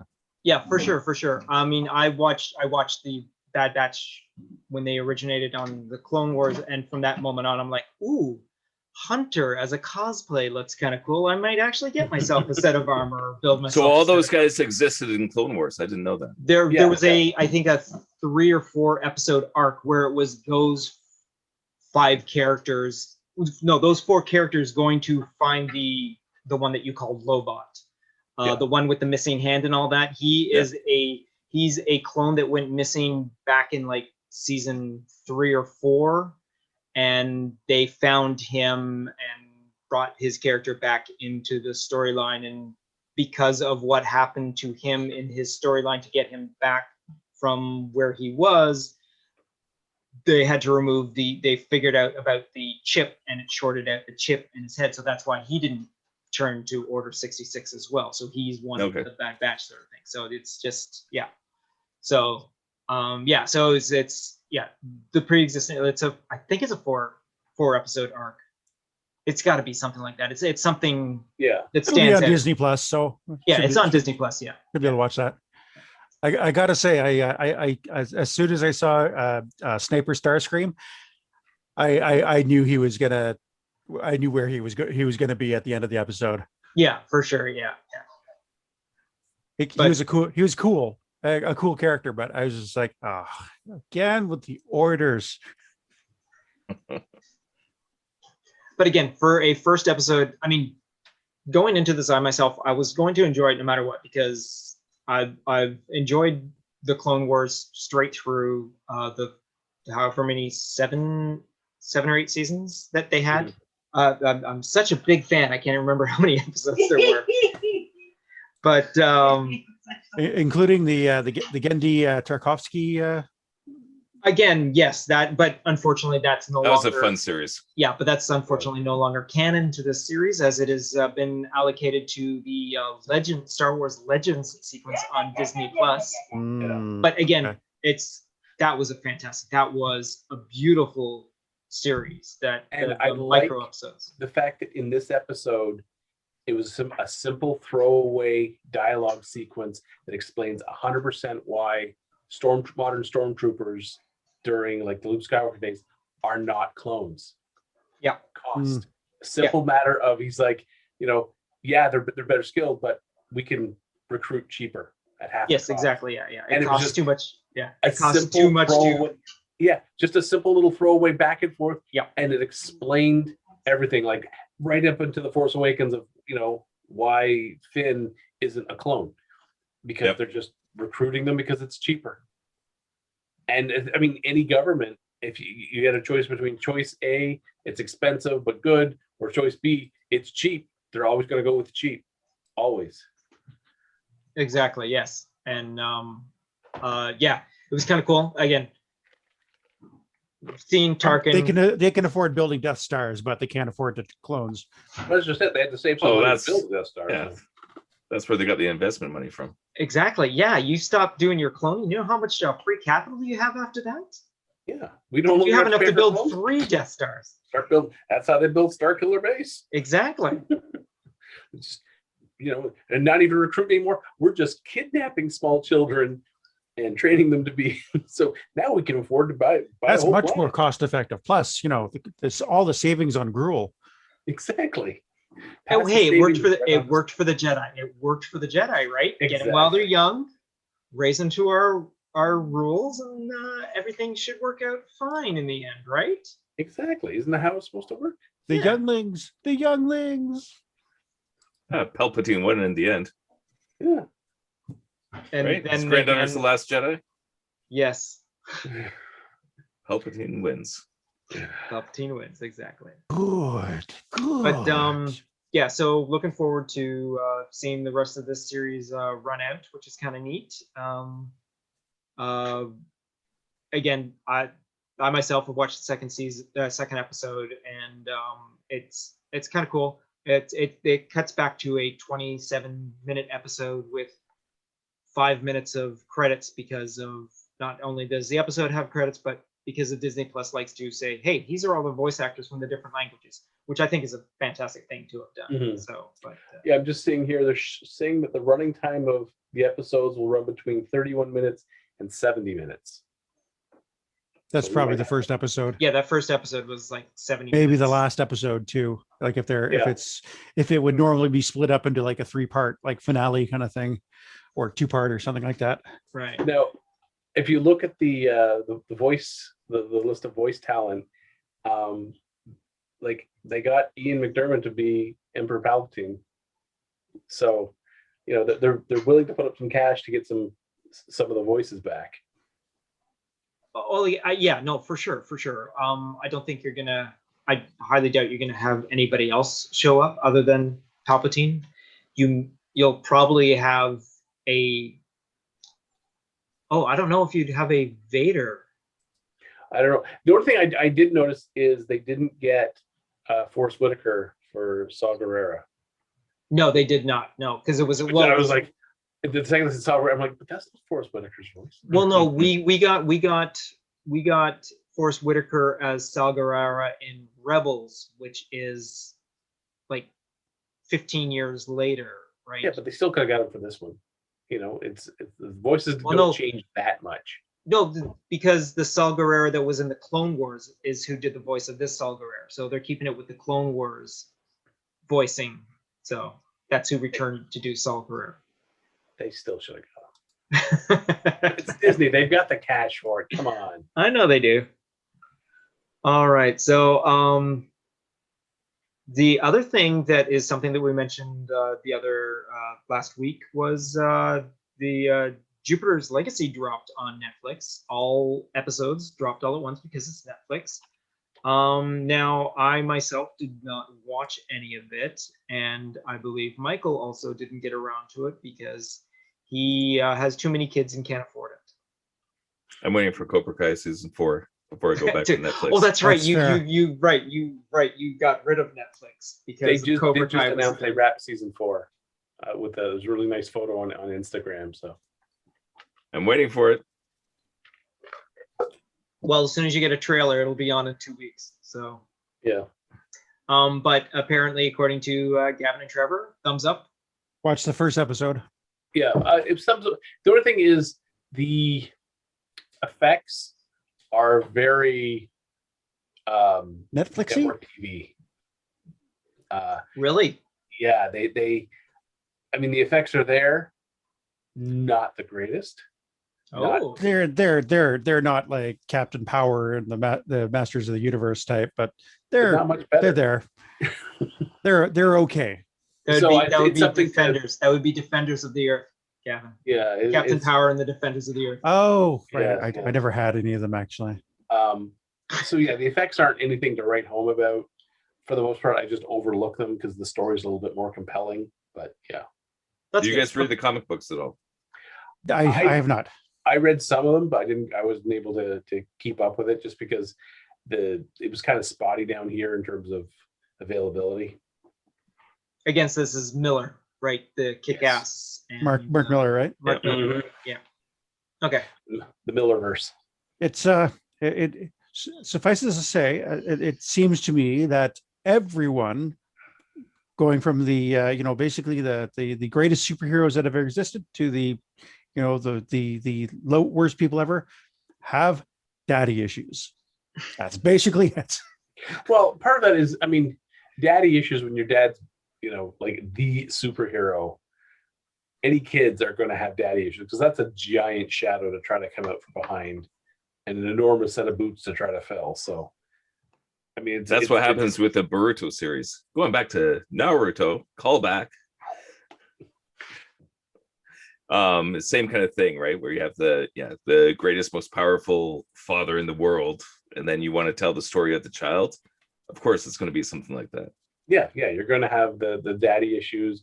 You have the kid who's trying to get daddy's approval, and the other kid's like, yeah, screw this, I'll do my own thing and be daddy's disappointment. So, I mean, that was going to be a given, and that's in the comic book itself. So yeah, I was kind of like, I kind of wanted to see how they handle it. And in the first episode, maybe by the second episode, they handle it beautifully. Like, it doesn't feel like they're just trying to shoehorn it in. It's like this is an integral part of the story, and they integrate it very well. I gotta say, one of the things that grabbed me really well, Josh Duhamel, right? Yeah. They showed him sort of at his regular age, like his actor age, like at the very beginning of episode 1, and then fast forward and when the kids are grown up, and now he's a lot older.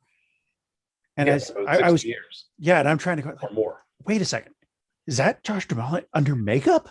Mm-hmm. They do a really good job of using the age makeup, and as you get into the later episodes, there's a lot of jumping back and forth in terms of the timeline to help kind of explain why the characters are the way they are, and they again done really well. I was so impressed though. Like I was honestly convinced for at least 5-10 minutes. Are we sure they didn't get another actor to play him? No, it's all practical effects. Okay, that's great to hear, because like I said, seeing the original trailer, it looked like some of the old age makeup, but you guys are saying that it actually is pulled off pretty well. Yeah, it is. It looks great. All right. Well, it's some of it is old age makeup in terms of how would Superman age over 80, 60, 70, 80 years.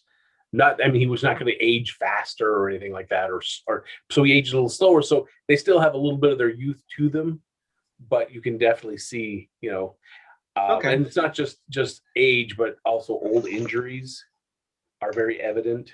Mm-hmm. I saw that when he was he had just come out of the shower or something like that.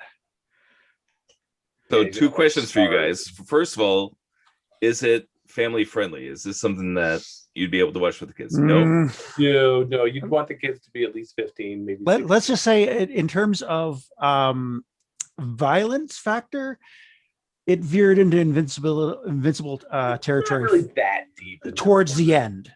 Not really. It's not as deep, as violent as Invincible. Oh, okay. There wasn't spines being pulled out. No. Yeah, but so you wouldn't show your 9-year-old son.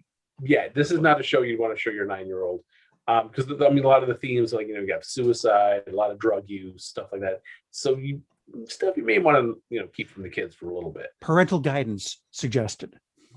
And is it worth a Netflix membership to watch the series? Like if you got Netflix for a month just to watch that. That's a good point there, Michael. Yeah. Is it? If you're a fan of the superhero genre, and especially if you're a fan of seeing the human side of the superhero, what they do when the tights aren't on, sort of thing, like how they're dealing with their daily life and especially dealing with the family, then yeah, this is definitely worth at least a month, temporary subscription, binge it and get out. Or wait till Cobra Kai comes out. Yeah, and then combine your watching. Binge all of it. Now, on a side note, something for the kids on Netflix is it The Millers versus the Mechanicals? I saw that. I heard some good things about that. What is it? So it's a animated film by Netflix. It is it's hilarious because it's about a family who, it's like the great robot uprising. And it's just this one dysfunctional family that just happens to be overlooked initially and them fighting back. And I played it for the kids tonight because we have one of my nephews is sleeping over because his sister's going to gymnastics meet tomorrow. And the kids watched it and they couldn't stop laughing. It's funny. It's a great story, really stylistic animation that works on so many levels. I was like, for kids, this is definitely a movie they'd probably want to see. Okay. Now, did you enjoy it? Oh yeah, I had a great time. I was laughing right along with them, and just like, it was the Mitchells versus the Machines. Just some of the stuff the daughter goes through, because she's like the typical teenager that's kind of constantly rolling her eyes about how bad her parents are or the stuff their parents say. And then when you have this, apocalyptic robot uprising and just how she's reacting to it, I just kept glancing over at my daughter and thinking, this might be her in a couple of years. Actually, I do remember seeing this trailer before. Yeah, I'm just looking at a couple of the images and all that. It looks very Big Hero 6. Yeah, it has a lot of Big Hero 6 kind of style cues. Okay. But it is, as I said, it's very funny, and definitely worth a watch. And the thing is, it's a movie I think most kids are going to enjoy. If your kids like Big Hero 6 anyway, they're going to love this film. Okay, cool. All right, because I saw a bunch of people online talking about it, and even a couple of people on that I don't realize that we're into this sort of thing were actually watching it. So yeah, that's cool. Okay. It's a movie that I'm going to admit probably sometime this week I'm going to watch it here in my office without the kids, because sometimes I miss some of the dialogue because they were laughing so hard. Okay. And I didn't want to say, shut up kids, I gotta rewind it and how to figure out what was being said. Or I didn't want to put on closed captions, but yeah, it was a lot of laughter. So all right. To me, that was a good ringing endorsement. Nice, very nice. Oh, it's almost 2 hours long too. Yeah. That's the other thing is it's not like a quick little 80-minute and we're done. It's like just shy of 2 hours long. So it kept the kids going for quite a while. Oh, Nice. Danny McBride. Danny McBride is the father. And the dog, the pug, every scene he's in steals it. Of course. Every scene. Okay. Whoever got to animate that, or whoever got to write about the pug, and whoever got to animate the pug, probably skipped to work every day, going "Woohoo! New day!" All right. Okay, that sounds good. I definitely will That's definitely a now look that up for definitive sure. vote of confidence. Yeah, no, Yeah. for sure. Do we know which animation company worked on it, or all I'm seeing here in my quick little search here is it's just Netflix. Columbia Pictures, Sony. I think this might have been Sony Pictures. Oh yeah, or okay. one- Oh, so if it's Sony, you got like the same people that worked on yeah. friggin' So Into the Spider-Verse and all that. yeah. So it's Sony, One Cool Film, and Lord Miller. Oh, Lauren Miller. Oh, okay. There you go. Yeah. That's why it's so well written too. Yeah. It was a joint production, U.S. and Hong Kong. Okay. Okay. Cool. All right. So- that explains that then. So All yeah, right. so if you're on the fence about getting Netflix temporarily for Jupiter's Legacy, There you grab can the Mitchell sprinkle a versus little. Machine. Yeah, Excellent. All right. And That's then cool. I mean, a friend of mine has been, he just signed up for Netflix on this past Friday, and he was like, "I've got 30 days. What do I need to watch?" I'm like, "The Witcher," and I was just starting to list off, and he's like, "So don't sleep for 30 days." I'm like, "Pretty much don't. No." That's actually second season should be coming out soon, shouldn't it? Yeah, Didn't they just recently wrap it, I or think they just wrapped second season, so that's probably coming out pretty soon. yeah? Because I'm pretty sure they don't want to sleep on that. Because Yeah, I enjoyed the first season of The Witcher. I enjoyed the game. I did as well. I'd love the books. The books are great.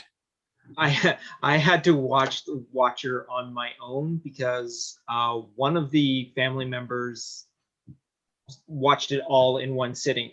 Then he told his mom about it, who sat down for like 2 or 3 days and watched the whole entire series with our, at the time, 4-year-old daughter watching it as well. So I had to, I wasn't going to jump in like the 3rd or 4th episode when I realized that's where they were. So I had to go back and watch it myself. And like, yeah, I was I shouldn't say I was surprised at it because I'd heard so much out of it and all that. But yeah, definitely looking forward to a second season for that. But definitely the Mitchells versus the Machines. For sure going to check that out to see what all the hubbub's about. I think I think your kid will love that. Okay, cool. Definitely. All right. So I guess we're going to move on to our final segment of the evening of the episode, I guess. And we're going to do another one of our movie showdowns. Now for the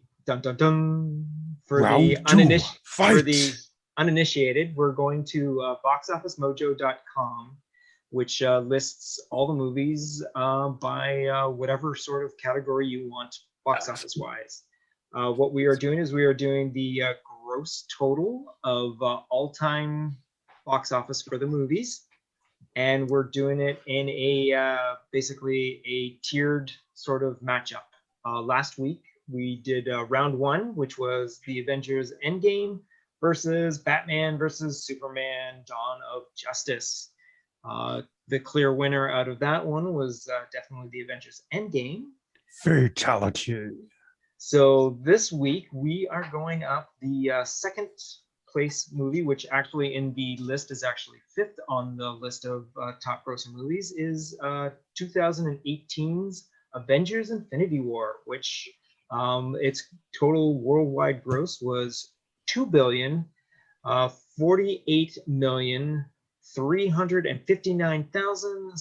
$2,048,359,754. And it is going up against the 15th position, which on the full list is actually at the 67th position. And that is 2017's Spider-Man Homecoming, which made $888 million, $166,924, which I actually just said that incorrectly, but you guys will get it.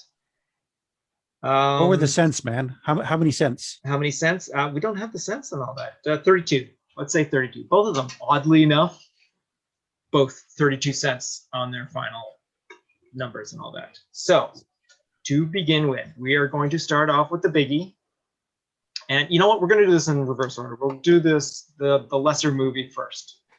Which would be the lesser movie, though, Troy? We are going to go with the one that made the least money. And again, we are doing Spider-Man Homecoming, which, like I said, was released in 2017. It is directed by John Watts. And it stars our pretty much, I think, everyone's general favorite Peter Parker and Spider-Man, which is Mr. Tom Holland. Yes. Yeah. He's just the most likable version of Peter Parker and Spider-Man together. Yeah, exactly. Tobey Maguire, great Peter Parker. Spider-Man, that wasn't quippy enough. Didn't feel he wasn't as snappy. You know, as the best line from him was, "Did your mommy make those?"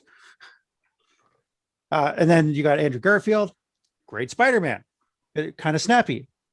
Peter Parker, totally not a Peter Parker. That was totally not a Peter Parker.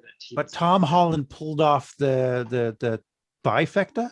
I guess it's not even a word, but basically he pulled off the duo. He pulled off the both sides. He pulled off the Superman Clark Kent. Yeah.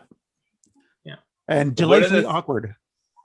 One of the things I didn't like originally in the movie was the fact he had the Stark Tech suit. But with that artificial intelligence, what did he call that? I forget the name. Karen, yes. Yeah, Karen. Oh, yeah, Karen. So for that one, the fact that it gave him someone to talk to through the whole movie. So you finally got the Spider-Man word bubbles, and it actually made sense in context. Why he was talking to himself. It was absolutely brilliant. Yeah. So it's like, I'm willing to overlook all the Stark Tech, high-tech suit stuff just because it gives him a reason to babble on and on and on through the whole movie. I thought that was brilliant. Fun fact, go ahead. Okay, the fun fact, friggin' Karen is voiced by Jennifer Connelly, who is in real life married to Paul Bettany, who is Jarvis. So I like the fact that even though he had the Stark Tech suit, didn't know how to use it. And sometimes he was even fighting the suit to do what he wanted to do. And I like that whole scene where he's trying to listen in and he's firing off like the taser webs. He's like, taser webs, what the hell? That was a great sequence because it just shows that, you know, when he sees like there's 571 different variations of webbing, it's like, you know, Stark went a little overboard. Yeah, it's very Spider-Man, right? Like that's such a Spider-Man thing to do is you get all this tech suit and you're just constantly screwing it up and getting confused by it, and it's actually setting you back a little bit. And the fact that he's locked out, and the fact that exactly, he's got the training wheels on. He's locked out of so much of the suit and all that. And the other nice thing about this movie is we are given probably one of the greatest single character bad guys as Michael Keaton playing the Vulture in this. While we are introduced to a couple of other notable Spider-Man bad guys, Michael Keaton's portrayal of this version of the Vulture works beautifully in this movie. And that's one thing that worried me at the beginning, is because in Civil War, Spider-Man is fighting a Birdman, right? When he's fighting the Falcon. Yes. It's like, now his first villain's going to be another Birdman. How are you going to do this? And then they gave us the Vulture. It's like, okay, that's how you do it. Yeah, exactly. Yeah, that I totally understand what you're saying there. Like, but he already went up against a guy with wings. I like the fact that the Vulture steered away from him not fighting someone with the exact same power set. Yes. Which is, I'm so sick of that. But the thing is also the reason why Vulture was doing, committing the crimes he was. It wasn't like, I'm getting revenge against Roxxon Oil, or he was, he had a family he needed to support. He had a crew of guys. He was trying to make sure that they had money to take home to their families. Yeah, exactly. And he made him a logical, like at the beginning, he was a logical reason for him to be doing what he was doing. He got screwed out of his contract. Exactly. Yeah. By Tony Stark. Tony Stark. Exactly. And Damage Control was one of my, and then gets paid to fix it. Damage Control was one of my favorite comics growing up, and the fact that it appeared in the cinematic universe movie. Yeah. That was a definite like sitting in the seat, like Damage Control. What's going on? I just remember the Damage Control comic when Thor's like holding up the bridge while they fix it, and then the one guy just hands him like a thing of Bengay and says, "I don't need this earthly." He's like, "Man, you've been holding that bridge for 3 hours. Anyone's going to need some sort of muscle, some muscle cream. Take it." And Thor took it, and that to me set the tone of Damage Control from that on. Like, sure, you're a hero, but if you're going to help us rebuild this stuff or fix the stuff or hold it while we fix it. Yeah. How does that not get a Disney Plus series? Yeah, Damage Control should definitely be to Disney Plus. Oh, for sure, and especially if you said it like earlier in the MCU, you can do like a lot of crossover stuff for stuff that every single movie you can show the after effects. Just have them like totally, like 1 or 2 episodes dealing with the aftermath in New York. Picking up, cleaning up the airport in Germany after the big Civil War fight. Yeah. And of course, one of the unsung heroes of the entire movie, the fact that we did not have to see Uncle Ben die yet again. I did not have to bite the bullet. We already know. Yeah. It's so there was a lot of really good moments in Homecoming that I liked. And again, biggest thing was the fact that Vulture was not just a Spider-Man, power set that Spider-Man had to fight again. Exactly. Yeah. It was a great way of they introduced the character in Civil War, but this was his great launching solo movie. Mm-hmm. But it wasn't truly solo because you had Iron Man showing up and helping. Exactly. out. Yeah. Again, like we have Happy Hogan showing up. Pepper Potts has a cameo in and all that. But the new cast members such as Zendaya as Mary Jane, which obviously we don't find out that she goes by MJ until the end of the movie, sort of thing. And then we got Jacob Batalon as Ned, who is a shocking, he was such an entertaining character, and to be his guy in the chair, which fun fact, that scene where he drops the giant Death Star Lego model, they did like 7 or 8 takes of that. Really? So some poor schmo had to build the damn thing again. I liked Flash Thompson. Yes, he wasn't the big, muscle-bound geek. I did not like him as Flash Thompson. I thought he was a great character, but I wanted to see, because the thing with Flash Thompson is he should look like Captain America. In my opinion, that's part of the character, is that he's the big guy and Peter Parker is the little guy. He's the popular jock around school, basically. Right. And to me, I think they missed the mark on that character, even though I loved that character in the movie. To me, it's like, name him something else. He's not your Flash. I see what you're saying. They should have named him something else. Okay. Name him Bob. If he was Bob, I would think he was one of the greatest characters in the movie, but he wasn't Flash. Now, a nice cameo was Donald Glover. Yeah. As Aaron Davis. Mm-hmm. That was a nice little touch. Yeah. I hope they, with the next film, they get a chance to develop him a bit more. I know they couldn't with the film in between because they were in Europe at the time, but it'd be nice to come back to him. That's true. My favorite thing in that whole movie, I think, was the character Liz, because that gave us the twist that we always got in Spider-Man comics, where it's like, wait a second, your dad's the Vulture? Spoilers. Yes. Yeah. Because I didn't see that coming. Right? Oh, The whole movie. That was left field. So if you had done that with the Green Goblin, well, we know the story. Like we've read all the comics. We know it's coming. Yeah. But that one moment where you realize that, it's like, I remember just that feeling of shock in the theater. It's like, I didn't see this coming. I'm a huge Spider-Man fan. I know all the comics, but I didn't know this was going to happen. No, they handled that beautifully. I also liked how fast he figured out that Peter was Spider-Man. Yeah. Oh, that menace. Yeah, when he was giving him the threat. That moment of he puts the 2 and 2 together, and then just kind of like, Peter are going to have a little, little father chat here. You go on, and it was that moment that you realized not only is this guy a threat to Peter, but he's damn smart.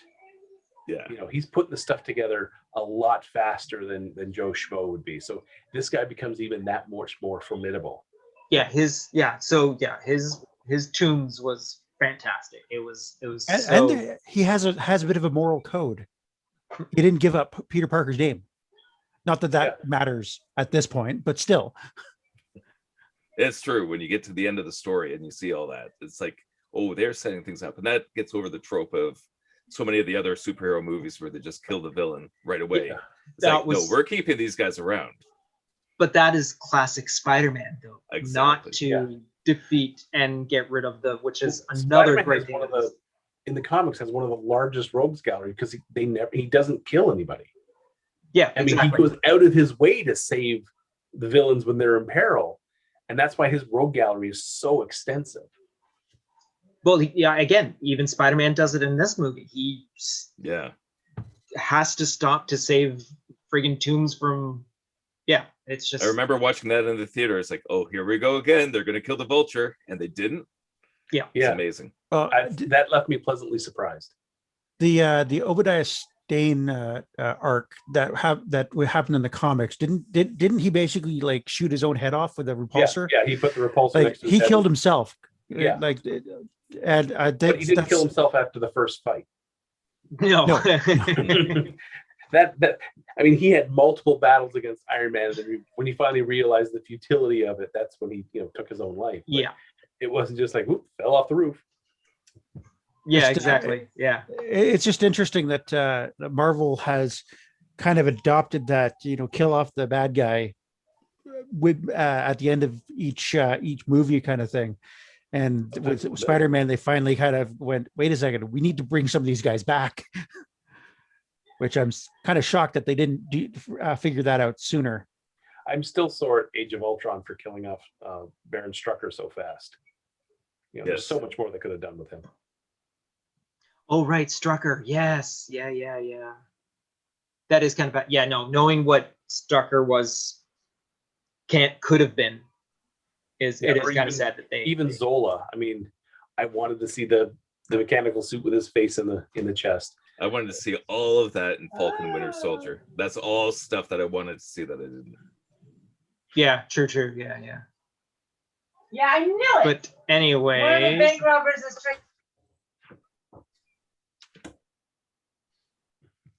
One of the bank robbers is. Hey, come on, don't mute now. Oh, I'm sorry, guys. So So apparently, one of the bank robbers in the show that Adrian is currently watching is Trisha Helfer. Oh, that's good. Canada's own Trisha Helfer. 6 from Battlestar Galactica. Yep. Was she a brunette in it? Is that why, or was she a blonde? Oh, she's wearing a wig. She's a bank robber. But is there a cell phone in your alarm clocks? That's what I want to know. There are no cell phones and alarm clocks. We've done Homecoming. Let's switch gears over to. No, but a Cylon is robbing a bank. But there is a Cylon robbing a bank. You are correct. Yeah. All right. So the other movie that we're putting this up against, the Spider-Man Homecoming, which I think is pretty high in all of our esteem. Correct? Yes, I would agree. Would everyone agree to that? That a very strong, especially for a first movie as well, a solo effort. I'm saying as Tom Holland is. We've got Avengers Infinity War, which again, like its follow-up movie, it's directed by Anthony Russo and Joe Russo. And like the movie that follows it, it stars everyone that has starred in a movie for the MCU previously. So what were everyone's impressions of Infinity War? How many times did you guys... movie? First of all, it was a movie that never should have worked. Right? They made an impossible movie. Yes. They did. Right? How many times have people tried to make a superhero movie, cram in too many characters, too many villains, and the whole thing just falls apart? But somehow, like at the moment they tapped into the idea that this is a movie about Thanos and it's a heist movie, like everything came together and they pulled it off. Like they did the impossible making this one. Yeah. I think this movie, because they started where they did with, Thanos on the Asgardian ship, and that pretty much set the tone for Thanos and his crew. and they carried that through the entire film. Right. The opening scene, you beat up the Hulk. Like, get out of here. That's normally Beat up the the secret Hulk, weapon. You kill Heimdall, you break Loki's neck. It's like, oh God, that's. I mean, and things is this is Heimdall, someone we've seen for a long time. Yeah. He was all the way back in the original Thor movie, and then to see his end, it was like, oh, okay, and then see him snapping Loki's neck. It was like, oh.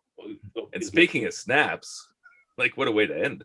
Yeah, it was like, that's a, it was a big deal, and then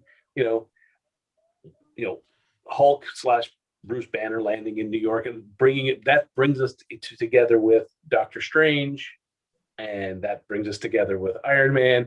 They did a really good job at setting up how to bring these diverse characters together and make little mini teams for various things. And I mean, the Robert Downey Jr. saying, they're after a wizard's necklace. Aliens have come down, they're trying to steal a wizard's necklace. That's one of my favorite Spider-Man moments ever, because that's the craziness from the comic that you can never set up in its own movie. But no, Spider-Man. What was that thing that Tony says? Wizard with the necklace. Yeah, he's like something about, come on, man, you're making me look bad in front of the wizards. And it was also the first appearance of Spider-Man's spider sense kicking in. Yes, which was a fantastic thing to see too. Yes, the Peter Tingle. And again, like you said, Mike, this should not have worked. This should not have worked as well as it does for the amount of characters, for the amount, like, it's a 2.5 hour movie.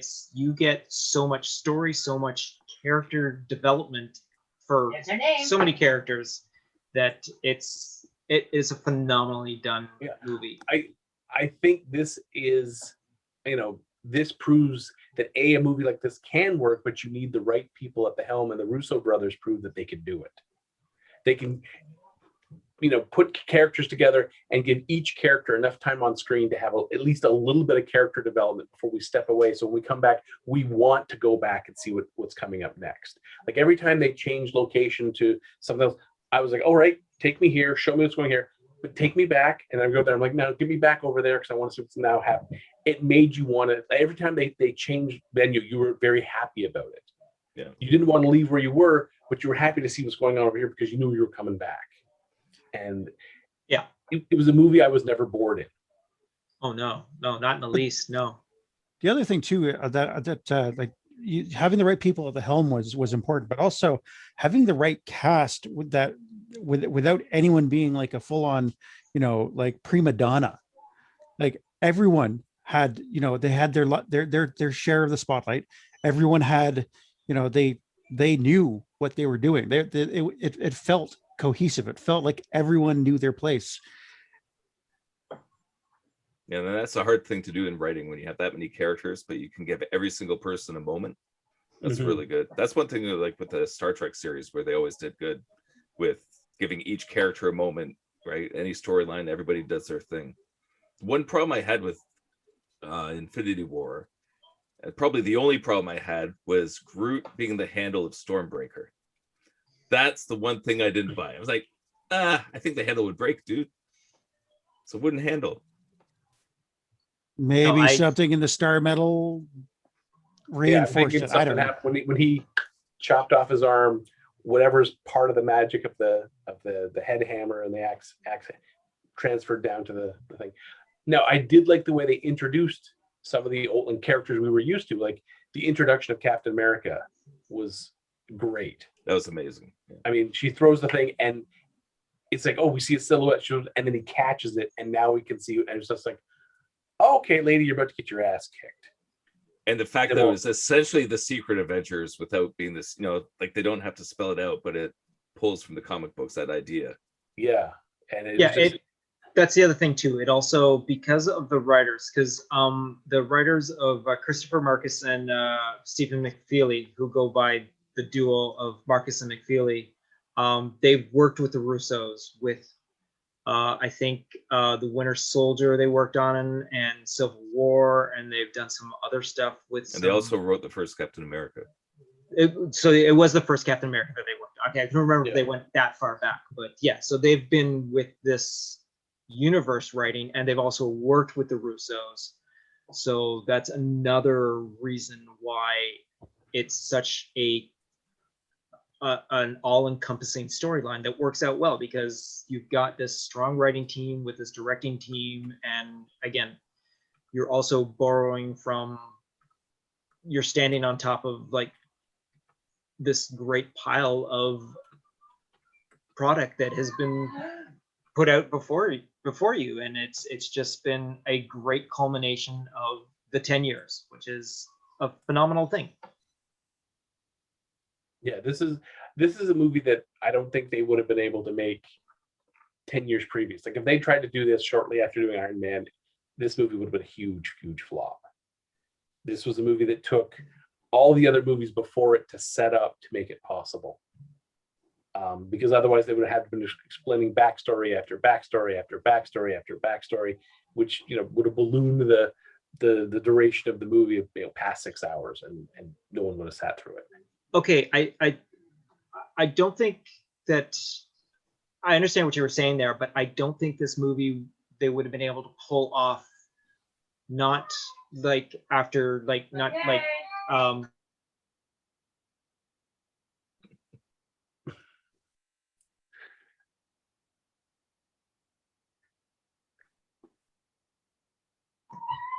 we got a bit of anticipation. Yeah, exactly. We got a bit of a crying child on the monitor right now. So okay.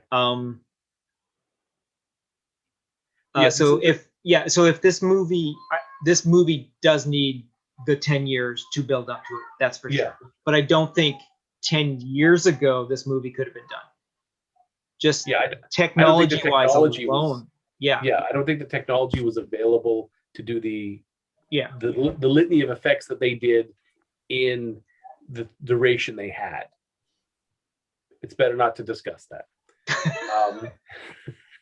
So yeah, Dr. Evil over there. Yeah, this I enjoyed Infinity War. It had a lot of highs and lows through it. It wasn't just a linear in terms of emotional story. I mean, you have a high and a low and a high and a low, and it kept that little roller coaster kept you engaged. Mm-hmm. So you would cheer when the highs happened, and you'd be like when something bad happened. And the emotional moments, right? Like you have all this spectacle, but the way it pulls at your heartstrings. Yeah. Like the Gamora and Nebula stuff. That move, phenomenal. Again, showing how you develop characters from other, again, like you keep going back to it. There's no way this should have worked, but it did. And again, you're just because of what has come before it, like the building of like the Nebula and the Gamora storyline, you wouldn't have gotten that if your previously incarnations of Zoe and Karen working together as the characters as they evolve to get to this point. It's just, it's just. I'd be really, really curious to watch that movie with somebody who's never seen a Marvel movie before. My hunch is that it would hold up. I think you could throw someone into that movie. They might not know what the hell's going on, especially at the start, but I'm guessing it would captivate them. Like they'd be thrown right in, to the eye of the hurricane. But I bet they would be able to follow the story enough and to make sense the whole way through. I think they would be able to follow the movie story, but I think they would miss a lot of the connections. Right. The emotional connections. They're like, oh no, he threw up. You'd have to be doing a lot of pause. Hey, this person said this because of this, or that you look over and see that they have this what, and like, oh no, this guy here did this and this, and then that girl over there with that, and like, oh okay. Right. You definitely have to pause this movie every once in a while, but you are right. I'm pretty sure that they would, as a movie alone. Yeah. Now, something that I thought that was really nice was every time we got introduced to a new character or new group of characters, they kept the tone of those characters from the previous movie. So like the Guardians of the Galaxy, when they switched to space and that felt like James Gunn. It really did. Like that felt like it was just pulled right out of a James Gunn film and put in the way they were interacting with each other. And then when Thor hits the rubber band man playing on the stereo. And then when they get him in there and the way they're reacting to Thor until he wakes up, that was very James Gunn. Yeah. Like this is the way these characters act, this is the way they would talk, this is the way they would approach that situation. And then once Thor and Rocket and Groot took off, then it kind of like, now we're back into a Russo film. But it was just that it was nice that every time they'd introduce characters, it was like, oh, well, this is how it would be if the original director was still going, and then we keep going. But they'd make that switch, but it would be so seamless, you wouldn't notice it. You just accept it and keep moving forward. And even the fact that the Russos hadn't done anything this crazy before, like the Captain America movies are very grounded in reality. Yeah. Then you get something like this insane space opera, and they just knocked it out of the park. Mm-hmm. And throw in friggin' wizards and whatnot. Yeah, aliens. Yeah, exactly. Wizard's necklace. Mm-hmm. That was nice. I mean, like Tony giving those quips, like, Earth's closed, Squidward, stuff like that. Right. Even the fact that Wakanda was in it, and they were working on this movie before Black Panther was done. So they were operating before they even knew it was going to be such a breakout hit. How Wakanda ended up being such a solid part of this movie too, and so fleshed out while they were still working. That's right. I completely forgot about that. Yeah. I loved all of the red herrings that the Russo brothers did to the trailers, like the Hulk running with the Wakandans. It's like, he's gonna be running with the Wakandans. He's gonna beat the crap out. Oh, he's in the Hulkbuster outfit. Yes. And I did like the fact that, he's in the Hulkbuster outfit, and Bruce Banner did not know how to operate it that well. He was just like, this is like being the Hulk. Oh, and the look of disdain it was just like one of those moments like, oh, yeah. And then he's got to like pull the dirt out of the helmet, and then so he can turn the head again, and then keeps running. Yeah. Just little moments like that. And apparently in one version of the script, he was supposed to turn into the Hulk at the end of that movie. There was a toy. They like at the Hong Kong toy festival, they showed images of the toy of, it's the Hulkbuster outfit, but it would come apart as the Hulk comes out. Yes. And I was like, ooh, are they going to have that moment? I was expecting that moment when he went off to, help Vision, and I can't remember which character was kicking his ass, and eventually slapped the arm on him and sent him up to the shield. But I fully expected the Hulk to come out at that moment, but didn't. Yeah. And I think they made the right choice by doing that. Yeah, because I think that sets up the Bruce Banner and the Hulk's fusion in Endgame. Yeah. Setting up Professor Hulk. Yeah, setting up Professor Hulk was It's again, and Endgame is a beautiful follow up to this fantastically done movie, and again, it's in itself has a totally different feel than this one here, but and again, emotional. It's a roller coaster ride, like you said, Mike. It was. Yeah. And I'll say it again. I truly think that Black Panther crapped his suit when Thor showed up. I mean, up until that point, he had never dealt with a being of Thor's power level.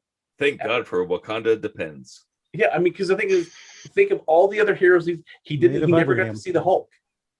He was dealing with Bruce Banner and the Hulkbuster armor, but it's armor. It's technology. He's surrounded by technology. He's wearing technology. Yeah.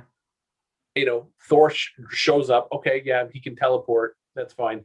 But when he jumps in the air and the sky darkens and the electricity, and when you see him land, I've paused the frame and you see the sheer number of those space dogs that he wiped out in one hit. You got to think at that point, T'Challa's like, I got to go clean this suit because, damn, I'm now, I'm swinging with the little leagues, and the major league players have just showed up. All right, so I guess it just basically comes down to it. Which is the better of the movies? Because they're on two different scales. That's the thing too. They're two totally different scales of movie. One is a much smaller movie, but still a huge movie on its own. And then you got the epic ending of 10 years. Not to mention the fact that Homecoming actually follows up the two movies of Infinity War and Endgame. I mean, the thing to follow this is. Oh no! Wait, I've got this backwards. It came after. Yes, it came after Civil War, right? So this was just prior to. So yeah. So I guess Far From Home wrapped up the. Sorry. I've got that. Far From Home. I got Far From Home stuck in my head there for a second. Sorry about that. But my vote is for Infinity War. Yeah, I mean, Tom Holland like killed it in Homecoming, but he also killed it in Infinity War. You know, I mean, who didn't start feeling their heartbreak when he's like, Mr. Stark, I don't feel so good. I look at it as both movies were on TV at the same time. Which one we're going to watch more? Which one we're going to flip to and use the other one as going to commercial breaks? So that's a tough one to do. Yeah. So for me, with commercials, yeah, you know how long those movies are going to be. Yeah, I'd be watching Infinity War during the commercial breaks. I'd flip to Homecoming and then flip back. So I see. When they gotcha. Okay. One interesting thing that my son's told me. Sorry, say again, Gav. What if Homecoming was showing commercials at the same time? Bathroom break. Okay, what were you saying, Mike? One thing that my son's told me is that Tom Holland got his death scene inspired a lot by David Tennant's death scene in Doctor Who. And when I was watching that, I was like, oh man, this is so much like the Spider-Man being snapped.